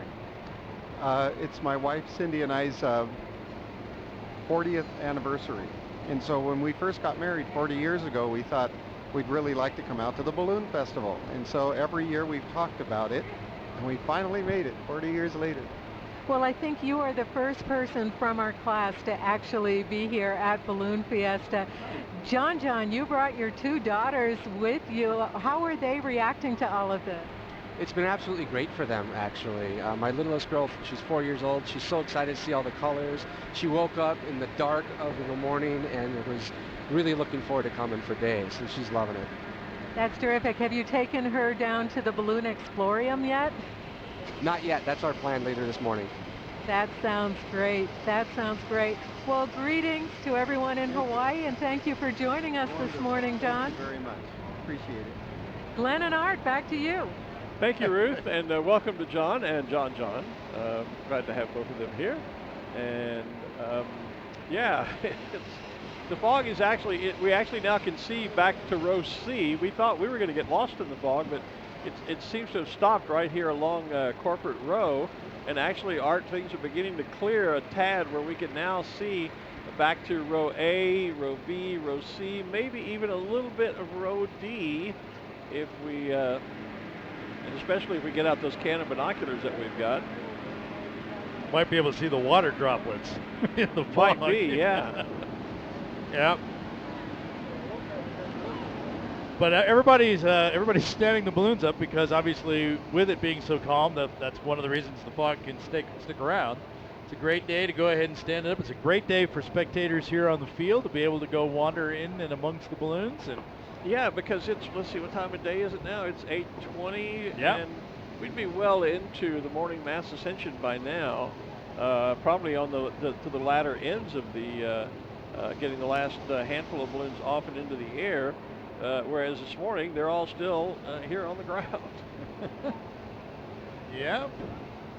Just absolutely Someone incredible. asked about where we're flying due to the fog, and someone else on our feed is explaining that no, we can't see in the fog. Yeah. Besides the fact that we have to fly under visual flight rules, which mean we have to be clear of clouds, and fog, of course, is clouds. That shows me what so it's we are doing inside. standing the balloons up here, and as we just heard a few minutes ago from our weather guy, Brad T. Moyer, this fog created itself or pooled right over the river, which is just to our west, and now there's a breeze that is taking it to the east. We're directly in line of that, so it's blowing the fog right into us, and it should dissipate and or blow out here if we can wait it out long enough. If we can wait it out long enough, yeah. And the sky is brighter to the east, but you can't even see the Sandias. Heck, I can't even see some of the vendor tents over there, much less the Sandias.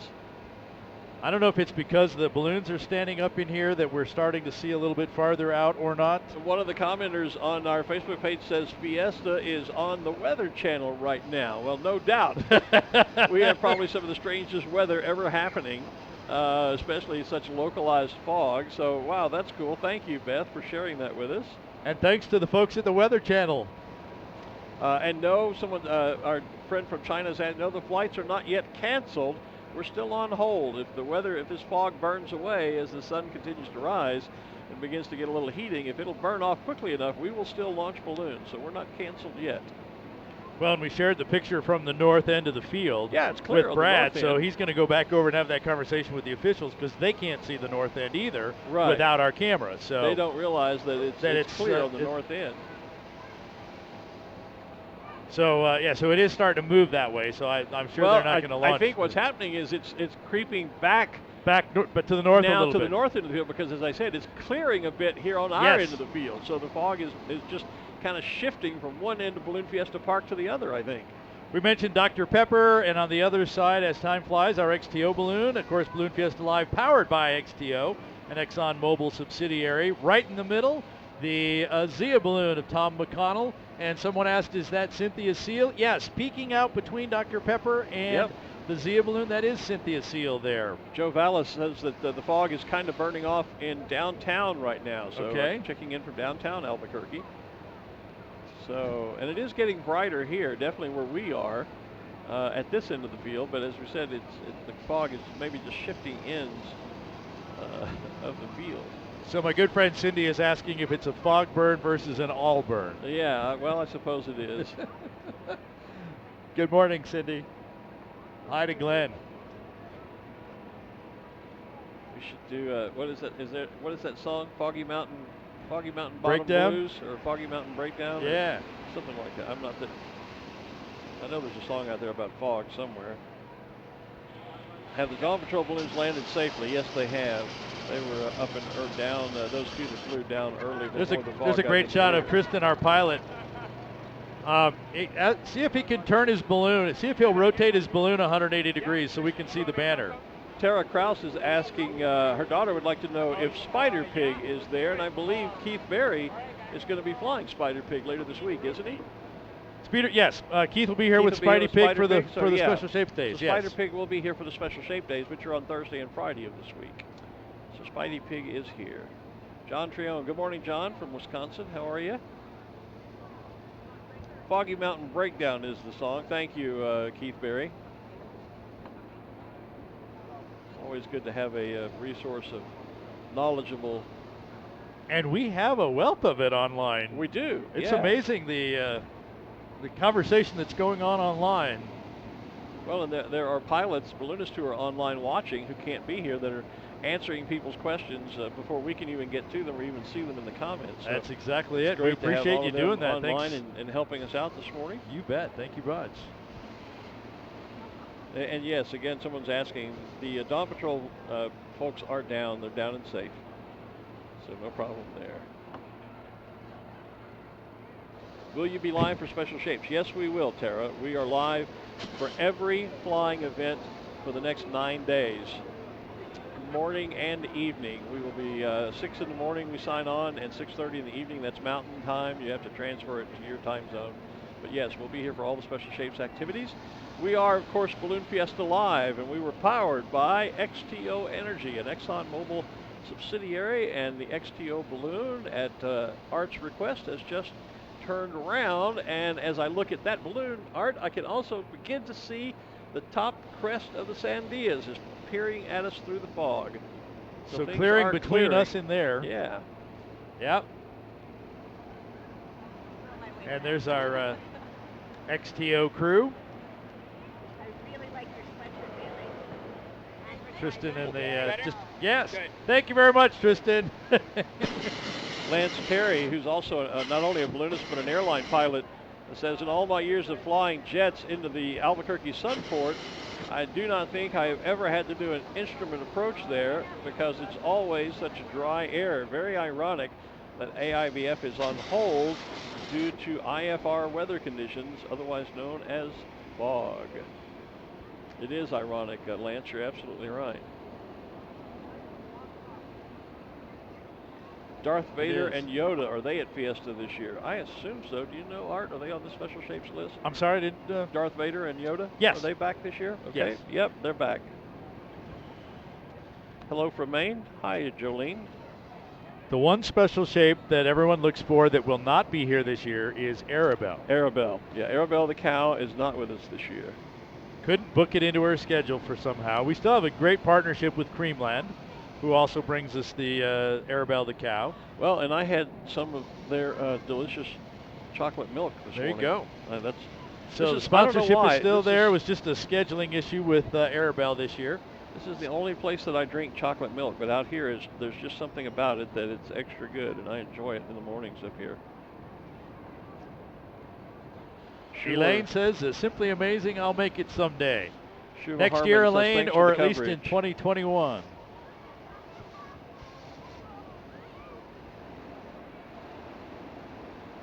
I think I'm behind you on the comments. I'm seeing some you just pop up that you talk about already. Oh, okay. Well, sorry about That's that. All right. Catch up, will That's you? all right. Well, I have 3 video feeds going on my computer. I understand. You're busy over there. You executive types. Helen Hilton says Art and Glenn do a great job. Thank you, Helen. Thanks, Helen. Appreciate that. We have fun at it. We have a lot of fun. If this were work, neither one of us would be up here doing it. Hi, Ann in Michigan, and John in Wisconsin. Thanks for checking in. is asking how many total balloons are there at this festival. Well, we were counting that up earlier. We have 580 registered pilots, but then we have a number of second and third pilots registered. And then you got the guys, right? And then you got the guys that bring more than one balloon. Right. They can only fly one at a time, but they bring a couple or 3. Yeah. So I would say something in the neighborhood of 600 to 650 probably total. Not that we'll see that many necessarily all in the sky together at any one time. Keith Berry, the dynamic duo of Fiesta. Ah, Keith, your check's in the mail, buddy.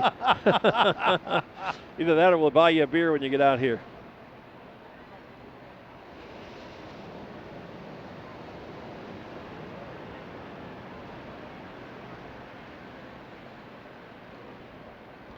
There's a great shot looking up into the XTO balloon. You can see the banner through the side of the balloon there.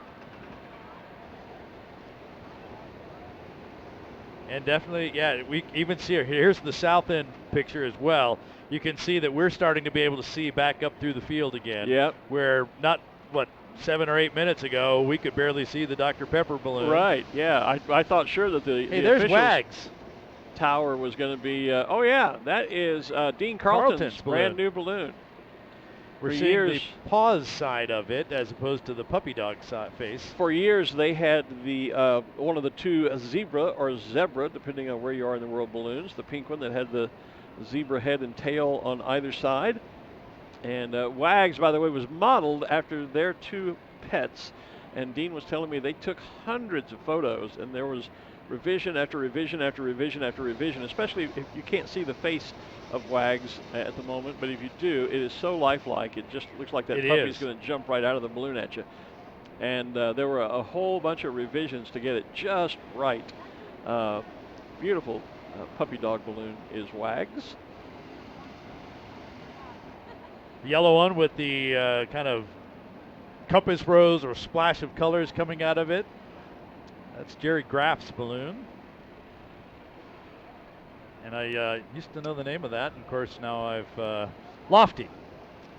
Lofty is that one. Okay. I'm trying to see balloons that I know, and I don't see a whole lot of them right here. I know there's a bunch of them here, but I mean, we've got Sherry White and Mark Sullivan there side by side. So look at that shot, looking right through the uprights. When he pans back down, look, the building you see right there is the roof. When he comes back down, there we are. Yeah, there we are. Right between the uprights. We just went behind the upright there, over the top of that little girl's head. A little bit of blue there in the background. That's our backdrop behind us. You can tell people are having a good time down on the field, regardless of the fog. Hasn't dampened any of the spirits for this morning's event. You can't have a bad day at Balloon Fiesta. No, you really can't. You know? So when we saw Touchstone before, I was my iPad died. Speculating whether that was Sherry or Mark. It must be Sherry because I was there's just saying, code red next to it. Mark is standing next to her in code red. Yeah, and the balloon on the other side of Sherry, the red one with the yellow and blue spiral, that was her dad's balloon, Sam Edwards, the Texas Twister, and I'm not sure who's piloting that. It might be, well, I don't know. I don't want to speculate. I don't have my iPad died, and the charger isn't working apparently. So you can call it up on the spotter. Probably easier than I can. I was going to see if I can. I can almost read the N number, although it's a G number. Oh, it's G Daddy. I can tell you that. Oh, so it's GDADDY. That's the registration number on that balloon. I know that because Sam and Gene are very dear friends of mine.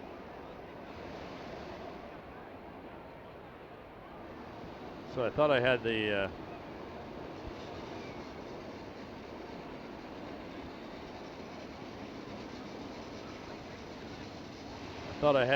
N numbers. The N numbers registered in the search. Yeah. I'll have to go do it a different way, but. Well, I was just going to say I know because I think it's Sam's granddaughter has been trading, and I think got her pilot's license. No, that's not it. Yeah, it is. Oh, but that's interesting because the G Daddy that is up on the side doesn't match the N number that I have it registered under. Isn't that interesting? But there's the G Daddy balloon with an actual N number. Oh, okay. Not sure how that happened, but so Tomas Hora is registered to fly that one for us. Tomas is here from Germany. Yep. He is. I remember I met Tomas years ago. He came to our BFA board meeting here one year. He was at that time was like many of us were years ago, younger, and was kind of the director of the youth camps that they do in Germany for kids that are interested in ballooning, and that was kind of the inspiration that led the Balloon Federation of America to get into the business of conducting youth summer camps. We, the organization, the BFA, Balloon Federation of America, hosts ballooning camps around the United States for teens that are interested in the sport, young people. And you can check out all the information on the BFA's website, which is simply www.bfa.net. and look in. I think we're going to have 2, possibly 3 summer camps in various locations around the U.S. next year. Typically, it's a week-long event where kids can register and go and spend a great week on. Typically, it's on a college campus or someplace like that. Well supervised and they have balloonists who from the area come around to each camp, bring their balloons out. The kids get a chance to learn about ballooning, sometimes do a little bit of flying. And in Albuquerque, they get a lot of flying. Yeah, in Albuquerque, they get a lot of we flying. get a lot of flying here. So it's a great way if you have young people that are interested in the sport of ballooning to help further that interest by participating and attending one of the Balloon Federation of America's youth summer camps. And again, you can check it out for more information on the website at www.bfa.net. Always a great deal. And I noticed that the media, both social and regular media, pick up on those camps wherever they're located, and there's great coverage. Yeah, well, about that to attempt to. It's a great human interest story. It to really see, is. Young people out.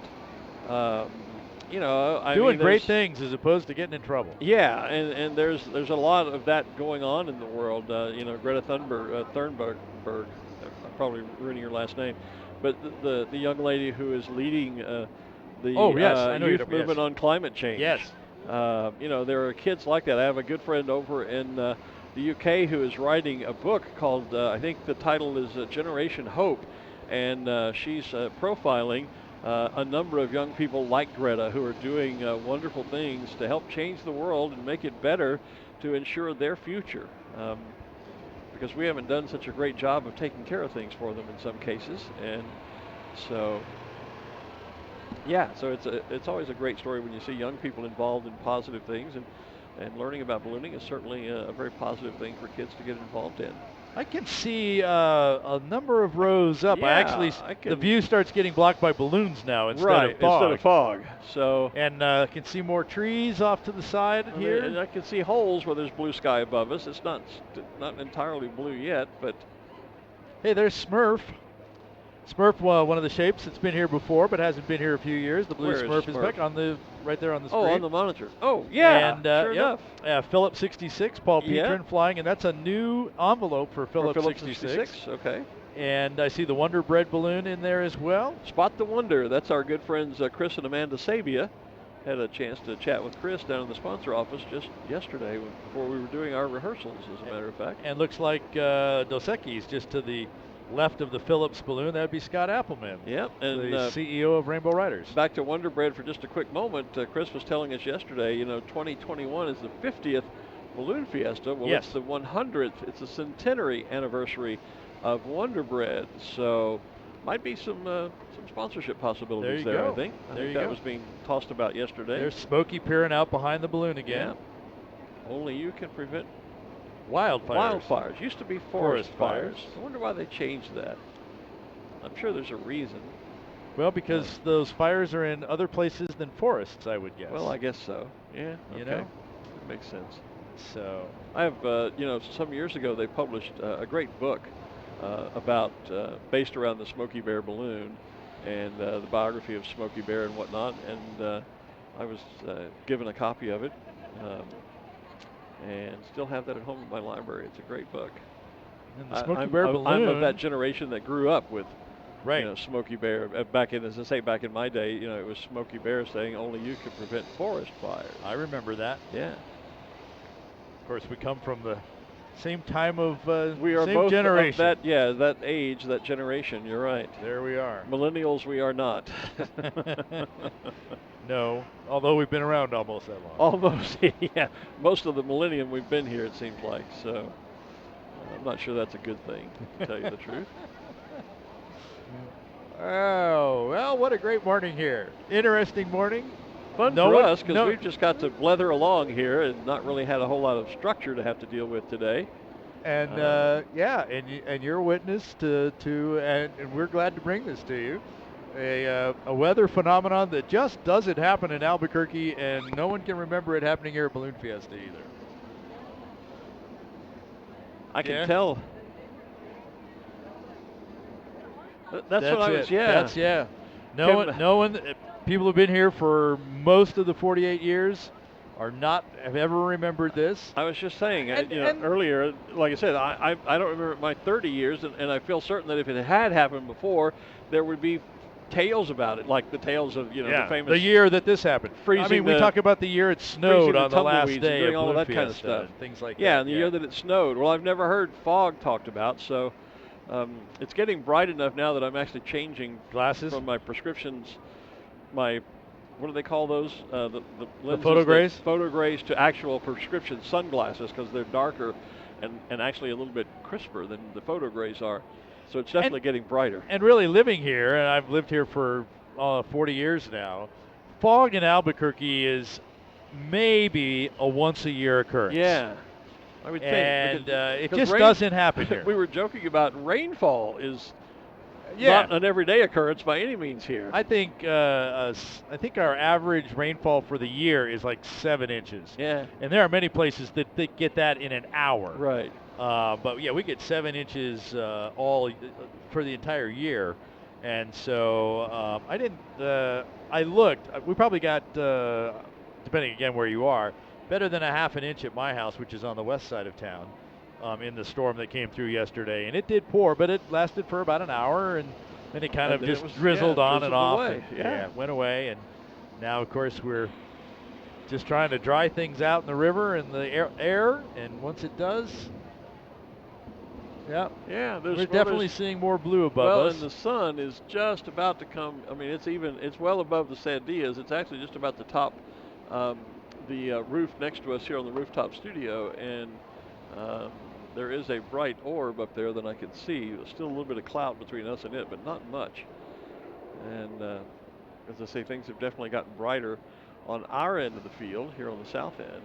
They said the fog was moving a little bit to the north, but it wasn't really covering it up. I did see Busby, look out to the Royal west Guard. again, though. It's much darker. I guess it's kind of it's kind of retracting back over to the river. Well, as Brad was telling us, it's still centered over the river. It's pooled over the river, as you would expect, a low spot. But then, depending on which direction that variable wind blows, is which way that blows us back in. But for the moment, it seems to be blowing back toward because clear. It's gotten very gray again back over the river. Still pretty clear from the north end here, looking back at us. And it's fairly clear on this end. I mean, I can see several rows into the field now, probably almost about the middle of the field. Looking through like the we balloons. said, the balloons block our view now versus the fog. Right. So. Oh, we're going to turn the balloon a little bit more here. Well, you heard that on the camera. I did. You see him starting to bounce. That's to see how light he is, how buoyant he is. Put some more heat in there, and then the so these guys aren't going to lift the balloon. They're just going to kind of rotate him. He puts a little heat in there. Look at there. A chili a day keeps the doctor away. You bet. Green, or some people would say red chili. So. Red chili or green chili? Which are you? Are you red I'm chili a green. Or green? You're a green? I'm a green. My wife is a red. I'm a red. My wife is a red. I'm a green. I mean, I like green chili. And our good friend Kim Vesely is a Christmas. Red and green. Red and green? Yeah.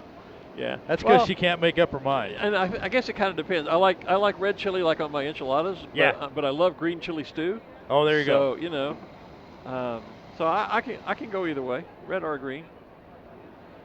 But I think I guess my preference would be to red. Okay. Yeah. But I'm good either way. That is the official state question.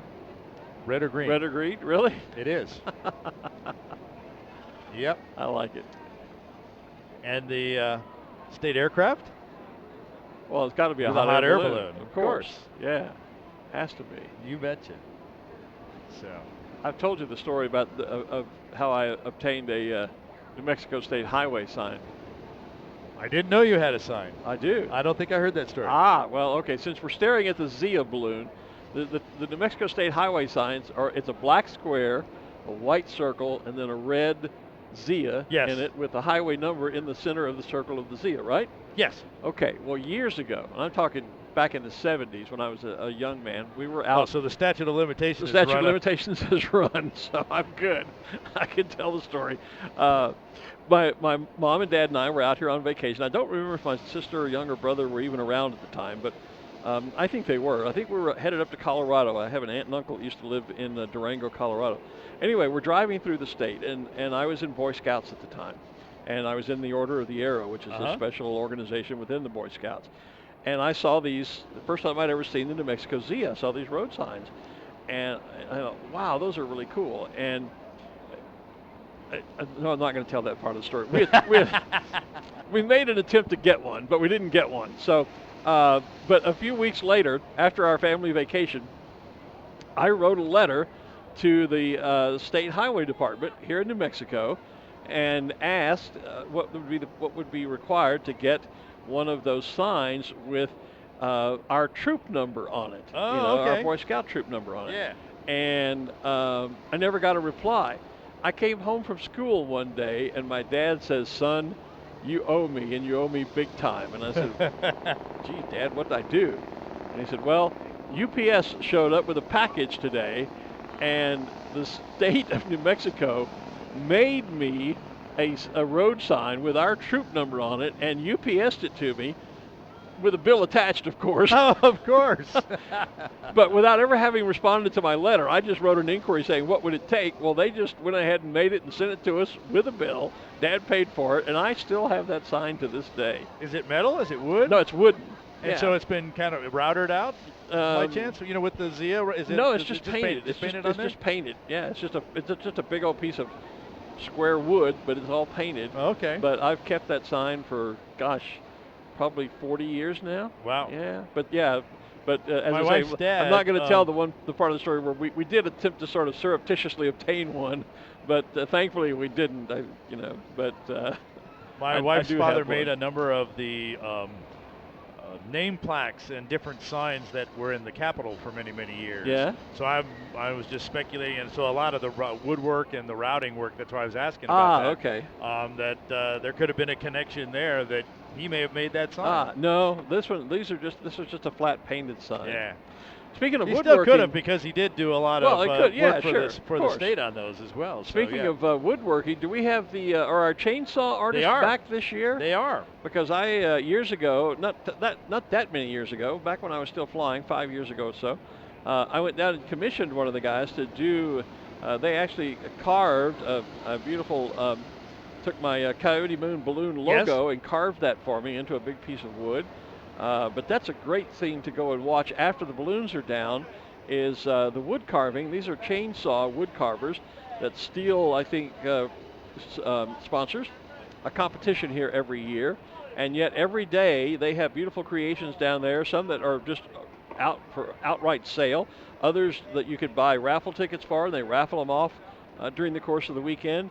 Some raise money for charities. But that's another great feature of Balloon Fiesta that you can go partake in. Those are I think there's about 8 little tiny pointed tents right down at the north entrance to the field. And that's where you'll find the chainsaw artist competition going on. Speaking of what things to do when the balloons aren't flying or are done with their activities, right next to the chainsaw folks out there is the Balloon Discovery Center. That's right. And so the Balloon Discovery Center, a great big L-shaped tent with lots of hands-on activities for young and old. Yep. Flight simulators for hot air balloons. See if you can fly the Albuquerque box. Learn about the science of why and how balloons fly. All kinds of weather things, and actually a lot of aviation in general. It's not limited to just balloons. And then if you go one more tent over, it's the Artisans tent. And so we have a juried arts and crafts festival going on out there. And that's a great place to start. Christmas isn't, I know for some people Christmas before Halloween is a dirty word, and I apologize, but Christmas isn't that far away, and that's a great place to go and do some shopping for some really unique Christmas gifts for that someone special in your family or on your Christmas list. As is all of Concession Row. In fact, I want to give a shout out to, I haven't been down Concession Row yet. Today's day one, but I'm not sure if Bella is here with Arizona Tube Art. He is. He is? Okay. I saw him down there yesterday. Yeah, his story is a great story. We met when he first came to Fiesta some years ago. He was in the construction business, and business kind of went south.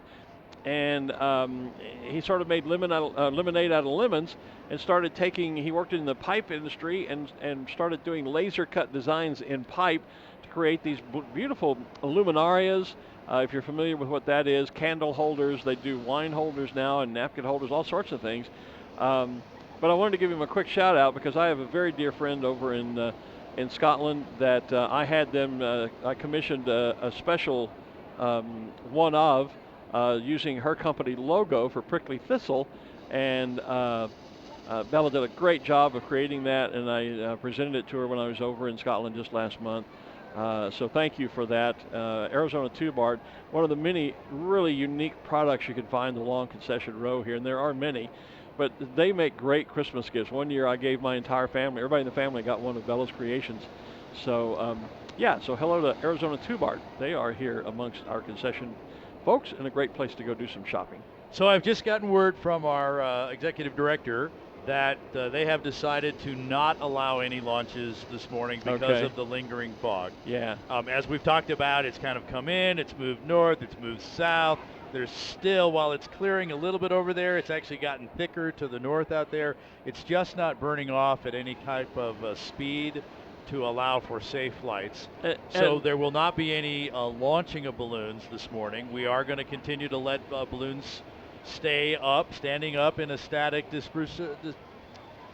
with the static display here, and so we'll continue to do that. Okay. So we'll continue to talk through this and give you some what's going on here. I'm not surprised because it's getting late in the morning too. We're at an hour now where a lot of the balloons that would have launched early in the first wave would have been landed by now, and so that becomes an issue as well to have to think about.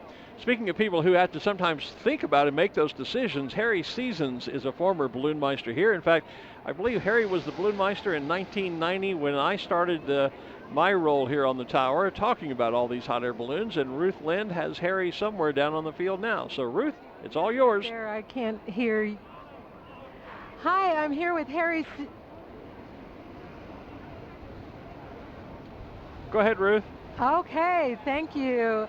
Thanks, you guys. We're having a couple of little technical glitches down here, but I'm with Harry Season, who's on the board of directors. Now, Harry, you were balloon meister here for a little while, right? I was balloon meister in 91 and 92.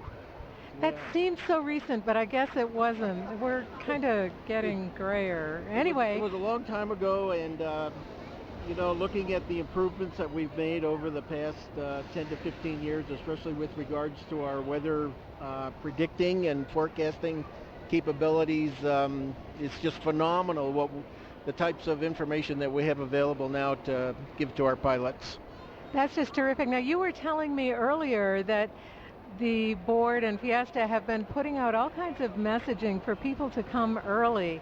And it appears that that might be working? Well, I got a report early this morning at our morning safety meeting that at 3:30 this morning, 03:30, we had a half a mile of traffic down San Mateo coming north into the park. So I think that's really good news in that we got the word out to our folks that, yes, please get here early.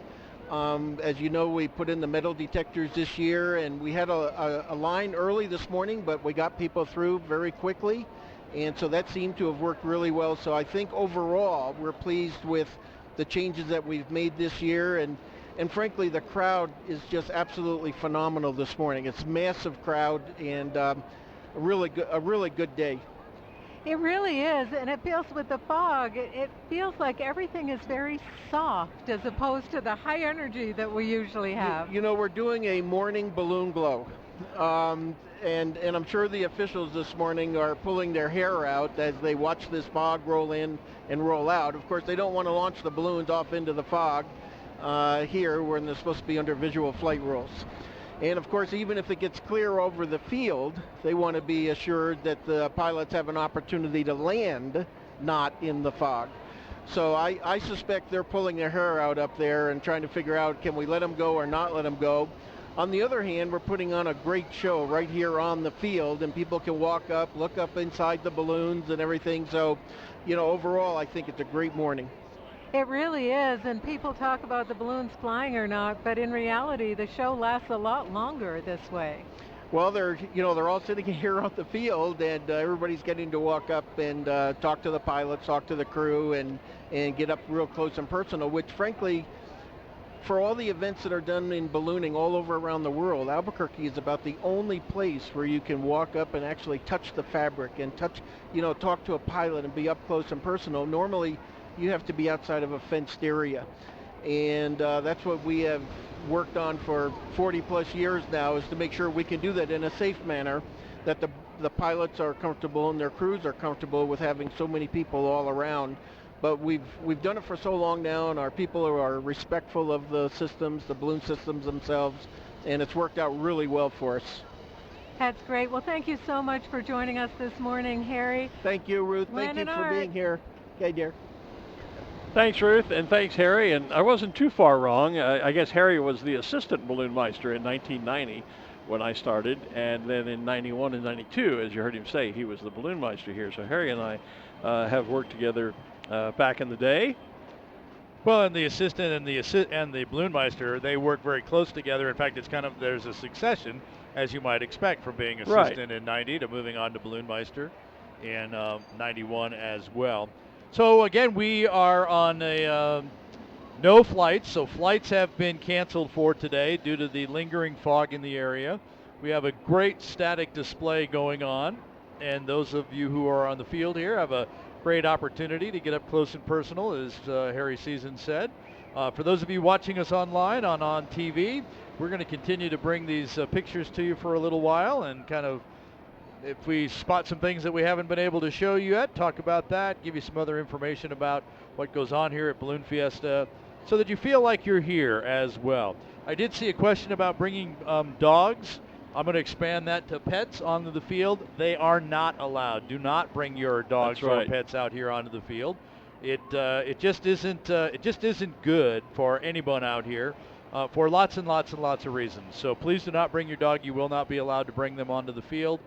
As Harry mentioned, there's more screening going on as you come in between metal detectors and bag searches, and we're going to be telling you can't bring your dog on here as well, and we'd really hate to tell you to go back and put them in the car, because that's not humane either. So just leave them at home and just come on out and enjoy the Balloon Fiesta yourself. So we do certainly appreciate you asking that question and helping us cooperate with that. Dwayne Jackson says, hello, good morning, Dwayne. And one of the questions on Facebook was about, will they let the ride balloons go? No, they're not letting any balloons fly any further this morning. We did let some launch earlier when we thought we were getting a clearing trend coming through, but as you've seen, if you've been watching the fog move back in on top of us. It just comes in and out and in and out. Exactly. And all that other stuff. So the sun is now out in downtown. The sun's out here too. Joe, thanks for keeping us updated about downtown, as a matter of fact. It's just hanging right off there to the west, and that's what it keeps. Look, we can actually see across the river at this. Yeah, we can actually see across it now, but it's but now, as I say, we're at such a late hour of the morning. Yeah. That now the clock has kind of hit the midnight hour on us for the opportunity to fly. But as Ruth pointed out, rightfully so, the show goes on much longer. I mean, typically by now all the balloons would be launched and flown away from here, and the field we'd be looking at a field full of just people. Just people, yeah, as opposed to still standing here looking at or sitting here looking at a field of balloons. One of which I see out there is the official New Mexico state tartan balloon. That is the balloon called Slanja. Slanja va, meaning essentially meaning to your health or to your good health, is a greeting, a toast, if you will, in the Celtic nations, particularly in Ireland and Scotland and Wales. Slanja va, and so the balloon is called Slanja, and it is patterned after the official New Mexico state tartan. Tartan is typically recognized as being Scottish, but in fact most of the 50 United States, not all, but most of them do have their very own tartan, and New Mexico is one of them. All you have to do to see what it looks like, it's blue, green, red, and yellow, and all you have to do to see what the tartan actually looks like is log on, just Google New Mexico State tartan, and an image will pop up for you. Smokey continues to peek around the pole at us on the cheeky bear. on the our shot from the north end there. By the way, Dale Patton is flying or standing up Smokey Bear for us as well. There was a question on the feed a few moments ago, are there any clown balloons? While there are clown balloons, we really don't have any clown balloons here this year, although we've seen a few minutes ago, we saw the part of the hat from the Lady Gesture balloon. So Lady Gesture is here. In fact, there it is again. Off kind of to the left center of the screen. There is. There are clown balloons. There is a clown balloon. The one that I'm most familiar with is owned by Janice and Gary Sines out of the Midwest. It's called Coco the Clown, and it's a rather unique because it's a two-faced clown. You're right. That is here. Is that here? Coco is here. Okay. Yep. Yeah. So we do have a clown balloon. Coco is on one side is a happy face, and on the other side is a sad face, and the balloon is white, so it's basically a clown face in the traditional clown white face makeup with a big red bulbous nose. So Coco the Clown, Janice and Gary Sines own that, and it is here. We'll probably see it for Special Shapes Days, Thursday and Friday. Yeah, rodeo only. Yeah. So they'll be here on those 2 days only. Okay. So, yeah. Great. I see some of the balloons that have decided that, okay, we're not going to fly. We'll go ahead and put it down. It's a great shot of the burner going up inside the Dr. Pepper balloon. So our camera right. I'm glad you can still see that monitor because there is Slanja, the there tartan it is, balloon, right. the red and yellow stripes there with the blue and green. Jaybird Mason in the teal balloon right next to it with the white diamonds on it.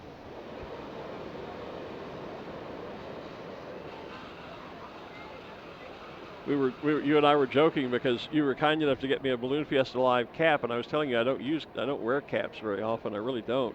But I'm just thinking now, as I'm shading my eyes from the sun, if I had that cap at the moment, I could see the monitor a little more clearly than what I can. Well. Yeah, see, that's me shading my my eyes in the sun.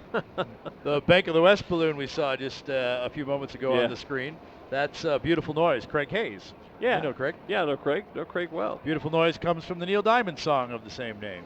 Absolutely. That's how he named that balloon. Have some. Yeah, there's Tall Steve. Some and, wonderful dear balloon. friends. Yep, Tall Steve. That's our good friend Andrew Holly, who is flying that balloon. One of the family of penguins that Andrew and his company Exclusive Ballooning have designed. Puddles, Splash, and then Tall Steve is their baby chick. I was going to say. There's one of the other ones peeking out the back. Is that could be the koala? Maybe you just barely see the ears coming out the. Yeah, you can't even see it now. No, those ears I think are too small to be the koala. That's Cymbaloo the lion. Right, but there in the little foreground. Baloo, but just in the right behind Cymbaloo. Yeah, I'm trying to see the monitor. Cymbaloo, move up, move over. Step out of the way, Simba. Yeah, that may be. That does look like the koala ear. I believe that is. Yeah, that would be Adelaide. Is the name of the koala balloon. I was going to say, though, mentioning Neil Diamond songs, I have some longtime friends in the sport, Val and Charmian Gagne Show, and they used to have a balloon, maybe still do, I'm not sure, but their balloon was called September Morn, which was also named after the Neil Diamond song. And I think I saw a comment on Facebook earlier that somebody said they saw a balloon called Sweet Caroline, and that, of course, is another one. Neil Diamond song. Sweet Caroline was a song that Neil Diamond wrote for Caroline Kennedy. In case you didn't know that. Bum, bum, bum. So we've mentioned it a few times, but we have about 570 balloons registered here. About 100 of them are special shapes. 104, to be exact. At least that's the number I saw. Somebody's going to count them and say somebody won't put up that day. That's right. And I only saw 102. Those announcers don't know what they're saying. I only counted 102 special shape balloons. Yeah, there's always one in every crowd. That's always the So how many balloons flew today? Yeah, right. Like we sit here and go 1, 2, 3, 4. Yeah, it ain't happening, folks. Although today we could have, because there were about. I don't know. They were maybe inflating. A dozen. It flew. Well, that flew. Okay. That flew. You're right. That flew. Yeah. I was going to say. Yeah. Once they all started inflating, it got pretty hot and heavy down there for a while. And a while ago, we talked about the whole idea of getting a pilot's license, and these being federally registered aircraft, and of course, these are federally certificated pilots as well.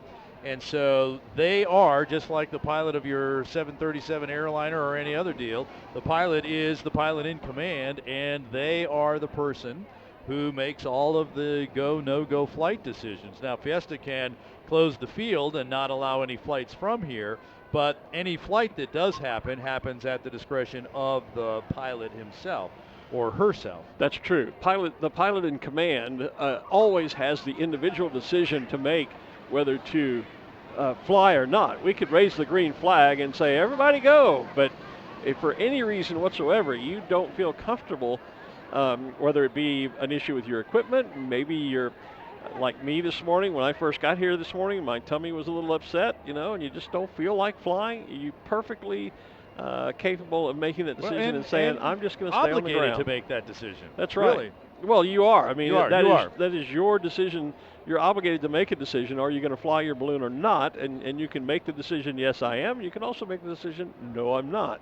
And Fiesta will never question a pilot if the pilot says, I'm not going to fly today. For whatever reason, that is the ultimate decision lies with the individual pilot. That's exactly right. You don't even have to give the reason. That's right. It's not right. I'm not flying It's today. not right. I'm not flying you today. You don't have to go into it. Any of that. That's perfectly within the pilot's rights. Yep, it sure is. So I'm not sure where I was going with that. But I'm not sure where you were either. But that's put a period on that conversation. Let's move on. But at any rate, I think we've made that point. Hey, so something that is returning this year is our fabulous fast track skydiving team. Oh, yeah. Yeah. I remember them from last year. Yeah, they did great shows. So all of our evening events, we have 5 evening events tonight, tomorrow night, and then Thursday, Friday, and Saturday at the end of the week. So they're going to jump twice a night on those 5 evening nights, so 10 jumps. They'll be bringing in the big flag at 5 o'clock to start the evening event. Right. And then they'll be jumping with their pyrotechnics to start our fireworks. So we'll do a jump at 5. We're going to record that, play it back for you at 6:30 when we come on the air. Yep. And then that'll take us right into the balloon glow. From the balloon glow, at the end of the balloon glow, we'll have the jumpers come back with their pyrotechnics, and that'll be the start of our fireworks show, which makes for a fabulous night. I'm really wishing I had that baseball cap about now. I could send for it. I can't. Well, I have 2 down in my truck. Actually, 2 or 3. Yeah. Actually, I'll bring. I was just over in Belfast and went to the Titanic experience, and I bought a Titanic cap. And so maybe I'll just bring that up here tomorrow. No wonder we had fog here. Iceberg right ahead. There's a great shot of Lady Jester's face. Just, yeah, Lady Jester, the original owners, of course, my very dear friends from down in Louisiana, the Fun Bunch, and we don't get to see them nearly as much as we would like. We were just commenting. Martha and Carson Lane were the original owners of the Lady Jester, and just had a conversation with them on Facebook yesterday because I had posted a teaser about us doing Balloon Fiesta Live, and they had commented back to me on Facebook that they wish they could be here to be with us, and I commented then that we don't get to see them as often as we'd like, but Carson and Martha, if you're watching, we wish you well and we miss you both. That looks like Mariah on the screen. Black with white and the bear right in the center. Yeah, that's of that. Mariah. Yeah, Mariah. Yep, that would they be. Call they call the wind Mariah. Good old 1950s or 60s song. Came out right around the. And as I told you a few weeks ago, it's from the movie Paint Your Wagon. Paint Your Wagon, that's right. I never realized that. I'm not sure how. I didn't, because I'm a huge music theater fan. Yeah. But I'm not sure it's in the music, the stage version. The stage production. Is it in the stage version as well? Okay, Kim Vestley confirms it is in the stage production. I could, of course, call my niece Courtney King and ask her because she would know. She's a Broadway fanatic and works on Broadway now, as a matter of fact. In fact, we just saw Fiddler on the Roof together over in London just not long ago. Yeah. So the crowd looks like it's thinned a bit, and I'm not sure if it was huge. I'm not sure if it's thinned or if they've just moved over to the concession row now doing a little shopping. Take a gander that way there. So some of these Texas folks, they let anybody in up here. You know, they. Yeah. We do have, We got past our stage manager over yeah, there. in all seriousness, though, we do have a lot of the staff from other ballooning events around the country come to Albuquerque to see and learn how this event is run and learn about the organization.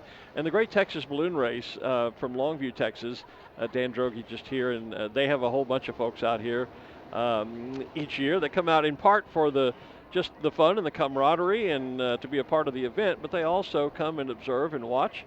And so Dan was just up here on the rooftop studio taking some quick pictures with us. There's the Desert Flying Viking. I was just going to finish the thought on Dan. I was just going to say I got to meet his lovely girlfriend, Dion, the other night. Thursday night, I guess it was, at the BFA President's Reception. And Dan drives an absolutely beautiful, restored 1957 Chevy. Oh, nice. He didn't bring it out here, but... Oh, darn. But yeah, that's what I said. Oh, darn. And he won't let me drive it. Double darn. He probably knows better. He's seen me drive. I think that's probably why. But good to have folks from the Great Texas Balloon Race out here with us. There's the AARP-sponsored balloon as well. AARP has a great presence out here. And a great... Well, I don't even know all they're doing out there. Their exhibit space has gotten bigger and bigger every single year, and I need to go by because they, for those of us of a certain age, this is the open enrollment for Medicare, and I've been debating whether to stay with the coverage I have or go with what they call the Medicare Advantage plan. Right. And just last night I was watching TV. Strangely enough, on TV was a show about the Loch Ness Monster last night. But one of the commercials I saw at some point on TV yesterday was about the AARP's Medicare Advantage plans. And maybe I need to spend some time going by their tent today and their marquee and seeing, maybe gathering some information about that. Here's one of our new special shapes, Dicker Anton, on our screen right there. The gas station attendant. It's the sign of a gas station company in northern Germany. Wow. Okay. So there's your gas station attendant. A ball with a wave in it called the Willer Wave. That's the logo on the back of the guy's shirt there. Yeah, you're right. Once I shade my eyes, I can see that. The Yeah. sun just is at a right angle. I've given up on my iPhone and my iPad because, well, the iPad died.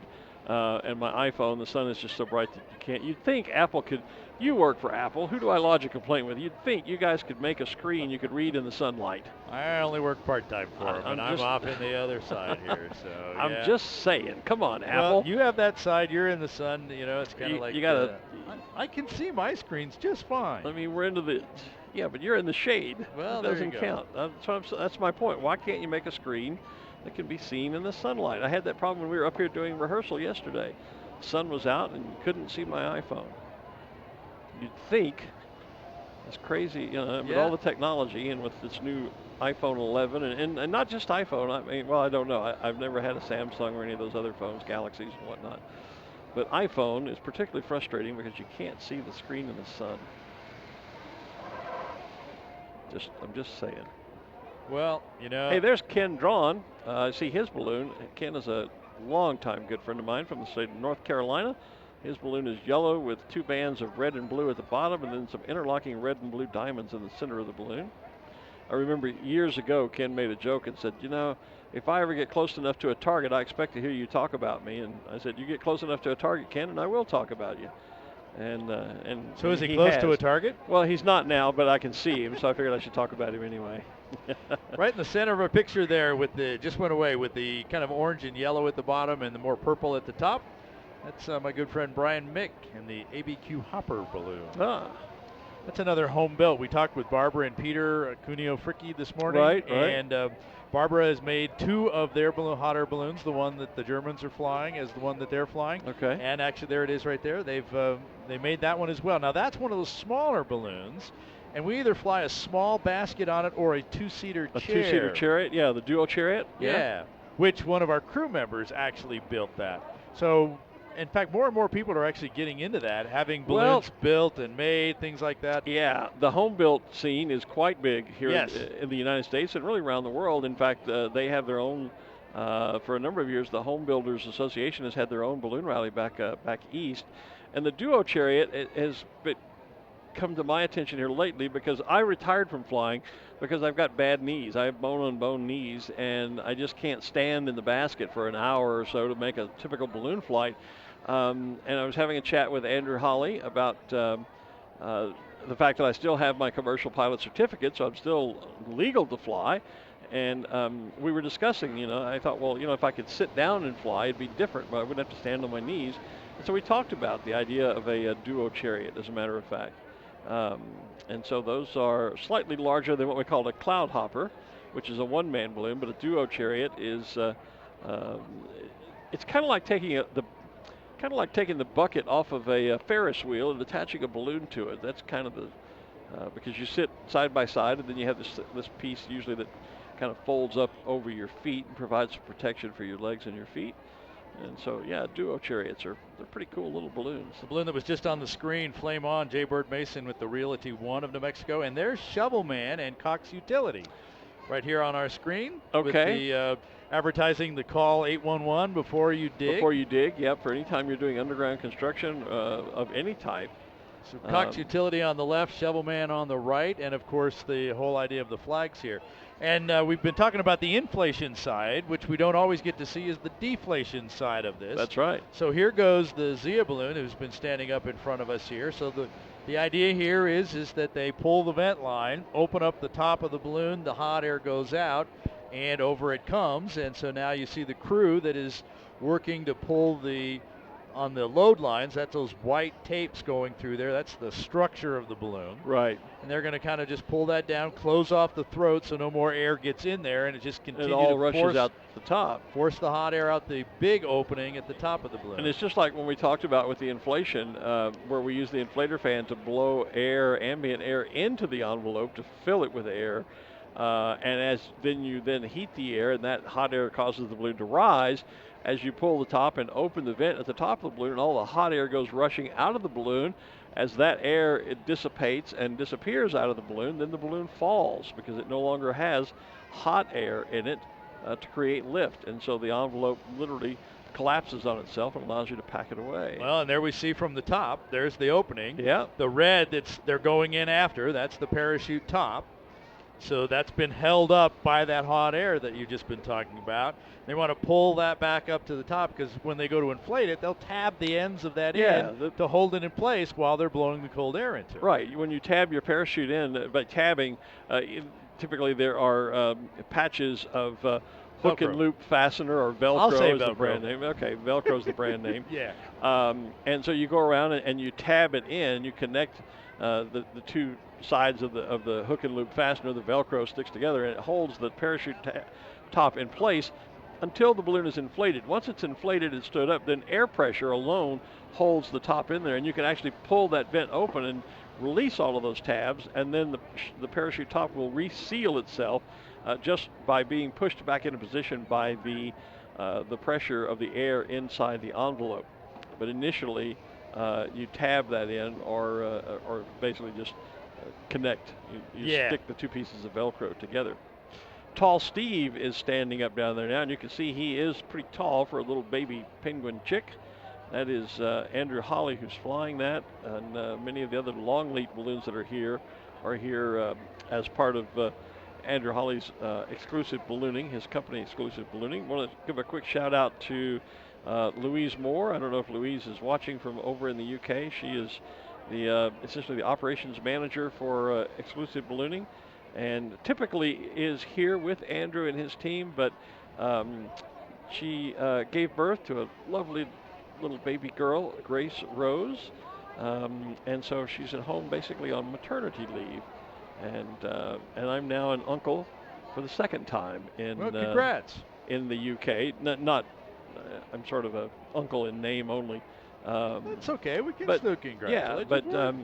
Yeah, Andrew and his lovely wife have Jennifer have their little baby girl Roma, and now Louise and Tom have had their first baby girl Grace, and so I have two nieces now in the UK. I'm Uncle Glen to the both of them.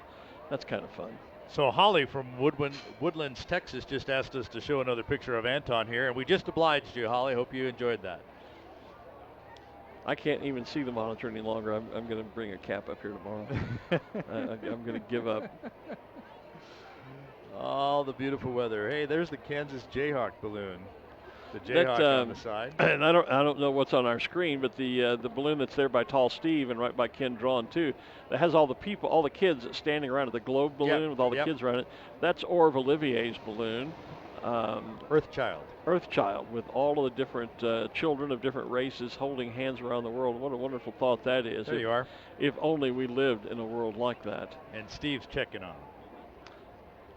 Tall Steve is, yeah. Tall Steve, yes. Yeah, Tall Steve's hanging out down there. Yeah, he just kind of, I can still see the monitor, so he's kind of like he's kind of wrapping around the side there. Well, I can see Tall Steve, and he kind of came up right along the side as you were talking about. Oh, okay. Yeah. Like, hey, don't forget, talk about me again. Right. Even though you just did. Well, I saw Andrew last night, and of course, and you know as well as I do. Andrew is famous for buzzing us here at the rooftop studio, and he makes as many passes as he can. He probably holds the record for buzzing. He probably does. Yeah, he assured me that he was going to pay a visit to us, and his whole intention was to fly up so close enough that he could just block the camera for 4 or 5 minutes with Tall Steve. Andrew, of course, while we're talking about Tall Steve and Andrew, real quickly, is just a couple of years ago, 3 years ago now, I guess it was, set a Guinness World Record as the first person to fly a balloon in all 50 of the U.S. states, and they did it in a record time of 43 days and X hours and minutes. Pretty amazing accomplishment, actually. So we just saw the Zia team after they've squeezed all the hot air out of there. Now they're stuffing it back into that duffel bag there. There's one of our fractal balloons. Where? Right on the screen in front of us. Oh, yes. You keep talking about the screen. What screen? Well, because that's what everybody's watching. Well, I know, but I can't see the Actually, screen. You know what? That's both of them. The one on the right is the one that Jonathan Wolf brought to us last year. Yeah. And it's got a name that I always have to look at to be able to say it correctly. It's like fractal balloon? No, it's like infinitude. Whatever. And the one on the left is a brand new fractal balloon, which is Fibonacci. And so and that one is going to be in Ballooning Magazine very soon. We're working on an article about that balloon. I can see the balloon behind him, the one that's got the bright green, yellow, and blue in it. That one I can see on the monitor. Infinitude. That's the one of the other one.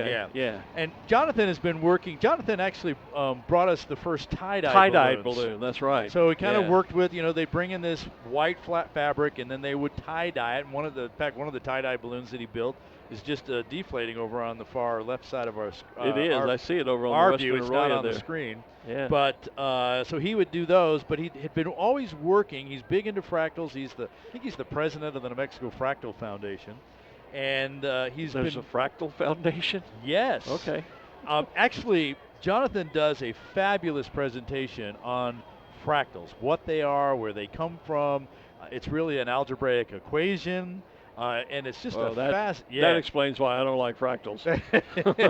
I did not like algebra. But he did a presentation to the local balloon club, the Quad A, not too long ago, explaining the process they went through to be able to actually print that fractal pattern on fabric without adding layers and layers and layers of weight due to paint or ink or things like that. So now it's a lightweight. It's printed on on the fabric, and made. Infinitude was here for the first time. I believe it was last year, and they continue to expand the fractal balloon program and reach.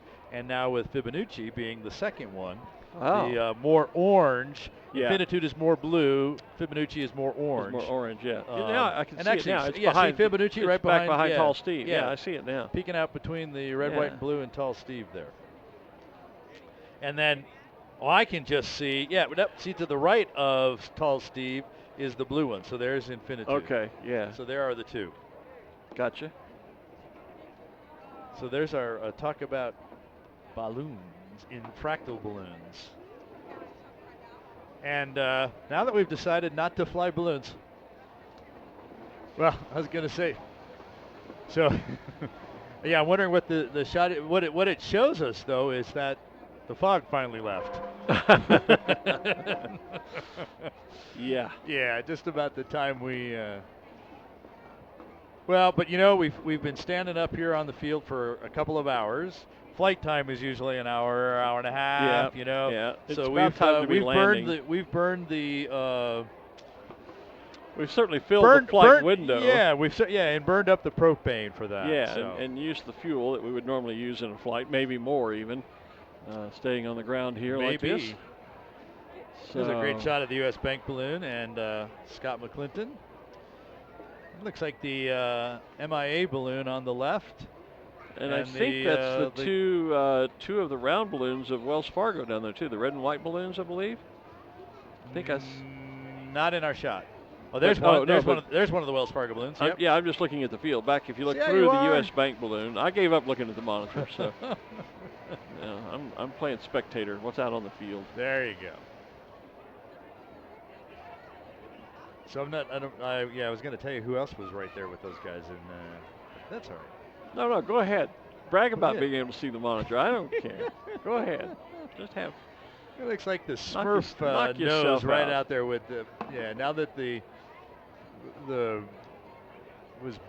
guess it's black or blue with the other colors there. I can't tell all the colors, but there's the Smurf laying on his side there with the nose popping up. Oh, is that the Smurf? Okay. I think that's the Smurf. I thought for a minute that was the shape from Gatineau, but and there's Smokey Bear looking at the yellow, blue with the red dagger balloon in it. That's the balloon of Barbara and Peter. Okay. The Sandia Sunlight. I'm not sure. From this angle, I can't tell because this angle, they're identical. The skirt, one of the skirts, that's the piece right down at the throat of the balloon, is either red or yellow, depending on the balloon. Yep. And the very top, we talked about the top in Zia here, is either red, the red top goes with the yellow skirt, or with the blue skirt at the bottom, the yellow and blue continue to go all the way up through the top and has a smiley face on it. Okay. And that's the one that looks like they're deflated. There it is. And so that's the one. See, it's got the blue and yellow top in it. Yeah, that goes right up through the top. Yeah. So that's Sandia Sunrise 2, and that would be the one that Barbara and Peter would be flying. The one with the red top is the one they've lent to the Germans, Stefan and Sabrina. Boy, it's really great having that north end camera. I'm loving that. There's the face of Wags. Yeah. We talked about Wags before. Now we can see Wags. the face. Rough. Yeah. Woof. What are the squares going up the side? Do you know? On the back side, we saw paws earlier. Here's the face. I think it's just a design feature. A design feature? I don't think it's meant to be anything in particular. Okay.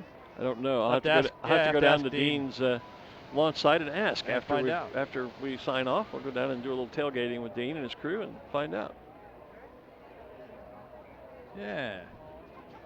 So yeah, that is the MIA balloon I see kind of in the center there. Yeah, I see that. Stars, the blue with the white stars, which if you go around the other side, you'll see the red and white. That's Blair Kaufman, Stars and Stripes. Okay. Blair used to be here in Albuquerque, and about 4 years ago moved to Tulsa, Oklahoma. Matter of fact, it's thanks to Blair and his wife that I have a pet cam on which I can watch Bonnie and Ranger at home, my two kittens at home. Because we were sitting at a balloon event in Shawnee, Oklahoma a year ago, just before I went overseas for my summer trip over there. And we were talking about cats, and Blair's wife said, well, we have these cameras. We watch our cats. And she pulled out her phone and showed them to me. And I went, wow, how do you do that? And she told me all about these pet cams. And I immediately got onto Amazon and bought one and dubbed it Bailey Cam. My previous cat was Bailey. And it was particularly helpful because Bailey was 19 years old when I went over to the UK for a month last summer, as I do each summer now. And I was particularly worried about leaving her alone, for that length of time, even though I have a cat sitter that checks on her daily. So it was a great comfort to me to have that camera to be able to check in, even from overseas at any hour of the day, and be able to see that Bailey was doing fine. And now I have Bonnie and Ranger there at home. Two much younger kittens. They're both just barely a year old. And so it's fun that I can check in with them. Sometimes, though, it gets a little bit crazy because every time that the camera senses motion, it records a little short 30 seconds of video, and it sends me a bing alert on my iPhone. And sometimes at about 3 or 4 o'clock in the morning, I'm awakened by bing, bing, bing, and it tells me that that Bonnie and Ranger are up and being active and roaming around in the house. And but it's a great comfort to be able to see them. But I owe all of that to to Blair and his lovely wife, who shared with me the details of their pet cameras. We got to visit them in Tulsa, and so we got to see all the cameras in person. Yeah. About their cats. Ah, so, okay. Yeah. So that's I got to see them on their yeah. phone. But yeah, it's a great, if you have a pet at home, and they're great security cameras too. I mean, you can just set them up, and that way if anyone ever broke into your home, you would have video to prove it and maybe help capture the thief or whatever. But if you're a pet lover, and if at any time you have to leave your pets, even just during the day and you're at the office working, it's kind of cool to be able to check in on your pets and see that they're doing okay at home. It is. This is the backside of Tall Steve. So if you couldn't tell, it says Tall Steve on the backside of it. Oh, from the camera, because I'm still looking at the front side. Yep. But I am looking at the back side. And then there were a couple of Wells Fargo balloons right next to that as well going down the line. Okay, well then we are looking, though, if you just look out onto the field, not on the camera, but just on the field, there is the backside of, I think that is Splash. I don't think we've ever seen Puddles stand up today, which is the other penguin, one of Tall Steve's parents. We can see the registration number. You see the registration number? Yeah. Yeah, if we use those Canon binoculars. I haven't even taken the caps off of mine yet today. So, but I know I can tell it's the backside of one, and I'm just assuming that it's probably Splash because I think that's the one we saw that stood up earlier. I get confused which is which came first. Red skirt. So that's the female. So that would be that's Splash. Splash. Yeah. Puddles was first, I think. Where's Louise when I need her help? Help, Louise. If she's watching, she'll comment on Facebook, but I can't read it on my iPhone screen. Yeah. So anyway, you can tell it's getting late in the morning. We're getting a little bit Puddles giddy is here. blue, so Splash is red. Okay, so that's Splash. Yeah. Yeah. Okay. Yep. If I could see the eyes, I could tell you, because obviously the female has eyelashes, etc. That makes her well, and the N number is so close. The registration number, GUINS for Puddles. That's Z, GUINZ for Splash. Okay. I like that Andrew put big registration numbers on his balloon. Yeah. When I started flying, as when you did, N numbers, registration numbers of the balloon, just like you'd see on an airplane, had to be 12 inches tall. Shortly after that, they reduced that requirement. You could get away with 2-inch ones, and most everybody has gone to 2-inch N numbers. Actually, the N number on my first balloon was very small. Was it? Yep. So somewhere in there, but my first one was big, and then it went small right after that. So yeah, 1990 was when I built my first balloon, Yellow Rose, and the registration number on it was N61 Echo November, which was done. I wanted in Glen, but I don't remember why. I was talked out of doing a special N number. It's like a vanity plate, if you will.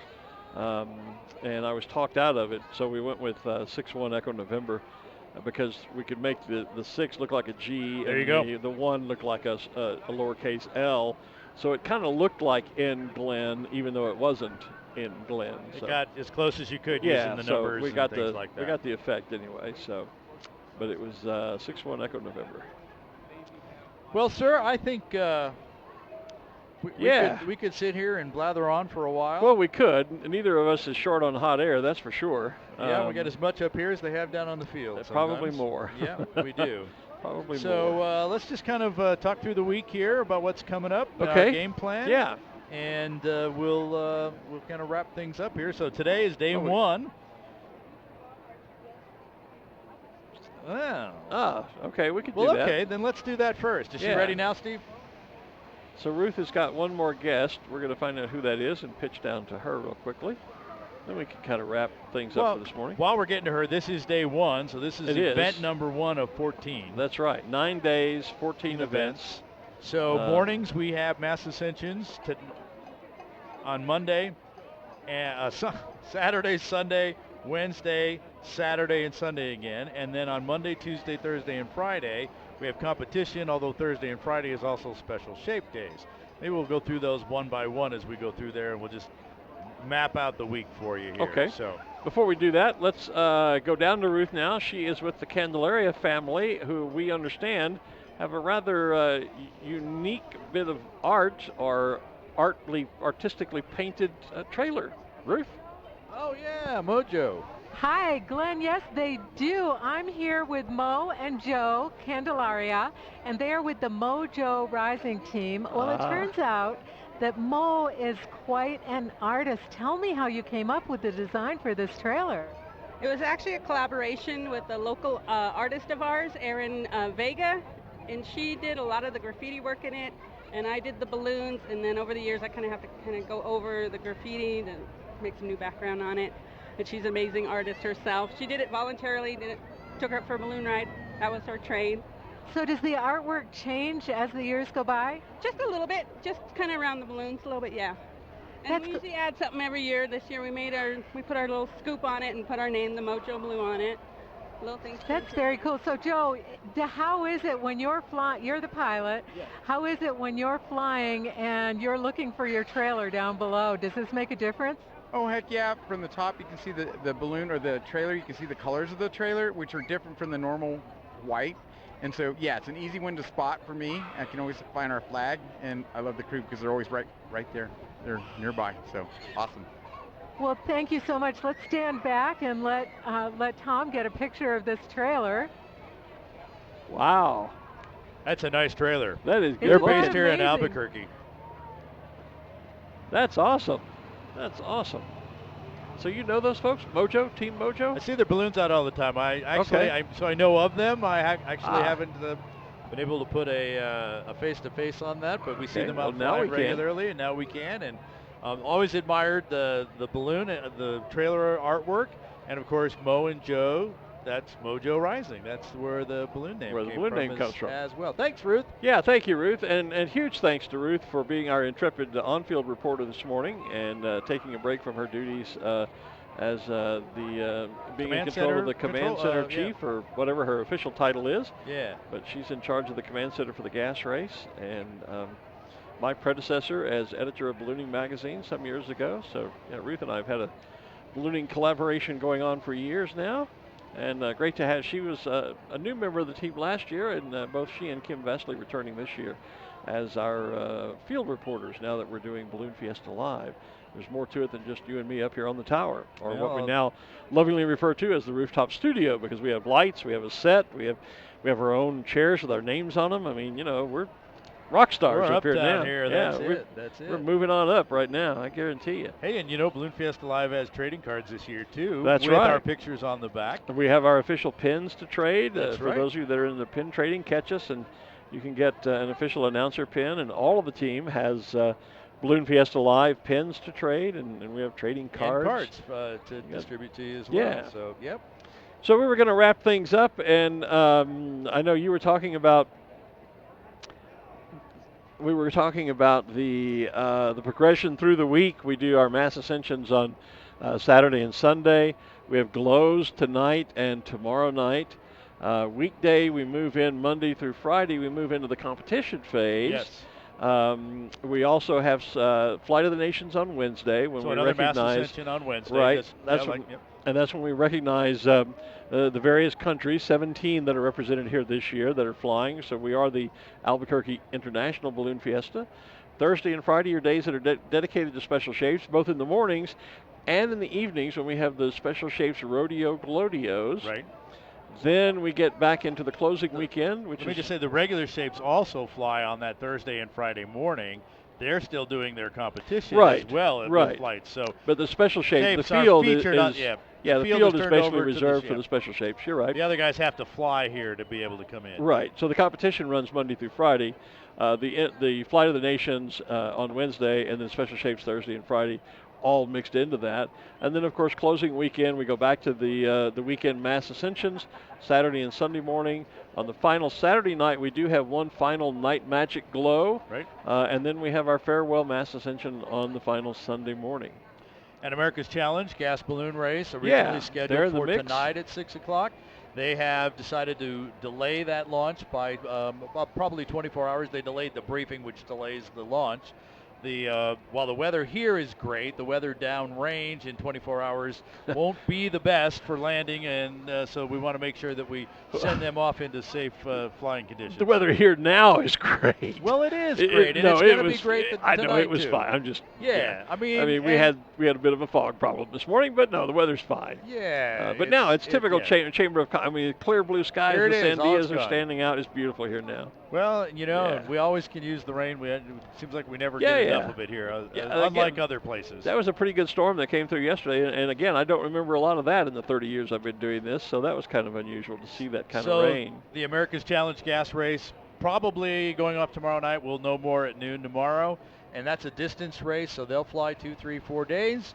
And go as far as they possibly can. In years past, they're definitely up by the Great Lakes, sometimes farther east. 2 years ago up in Newfoundland. The trajectories I've seen, it's going to be a fast race. They're going to go quite long distances quite quickly when they do get out of here, but we'll wait and see. We'll bring that to you live as well, as we will all of the events Glenn just described. So we'll be starting our live streams at 6 o'clock Mountain Time for all the morning events, at 6:30 p.m. Right. 6:30 p.m. for all of the 5 evening events. And we'll, when we know more about America's Challenge, when that goes off, we'll work that into our broadcast or do a special broadcast to be able to put that out.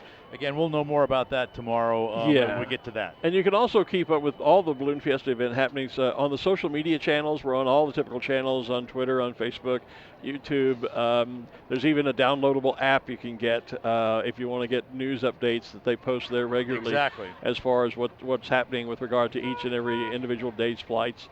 So you can keep up with us on social media during the hours that we're not live here on Balloon Fiesta Live. And if you happen to be in one of the RV parks, staying on the field here, Channel 28. Channel 28, low-powered TV, Channel 28. You can pick us up. It's a 24/7. We'll replay this show. Of course, if you're watching us online, won't be long before it will be available for on-demand there as well, so you can go back and check it out.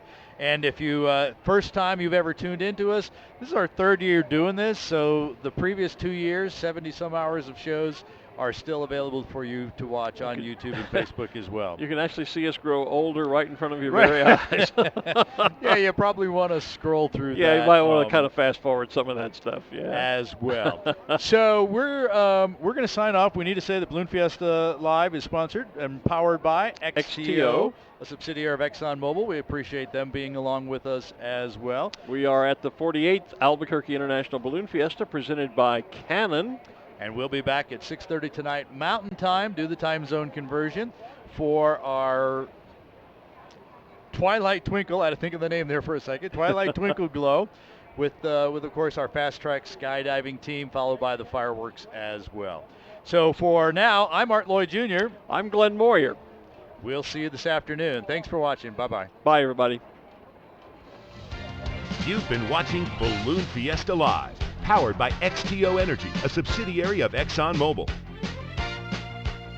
Always in October and always in Albuquerque, the Albuquerque International Balloon Fiesta is the world's premier ballooning event. This program is a production of AIBF Inc., all rights reserved. Thanks for watching Balloon Fiesta Live.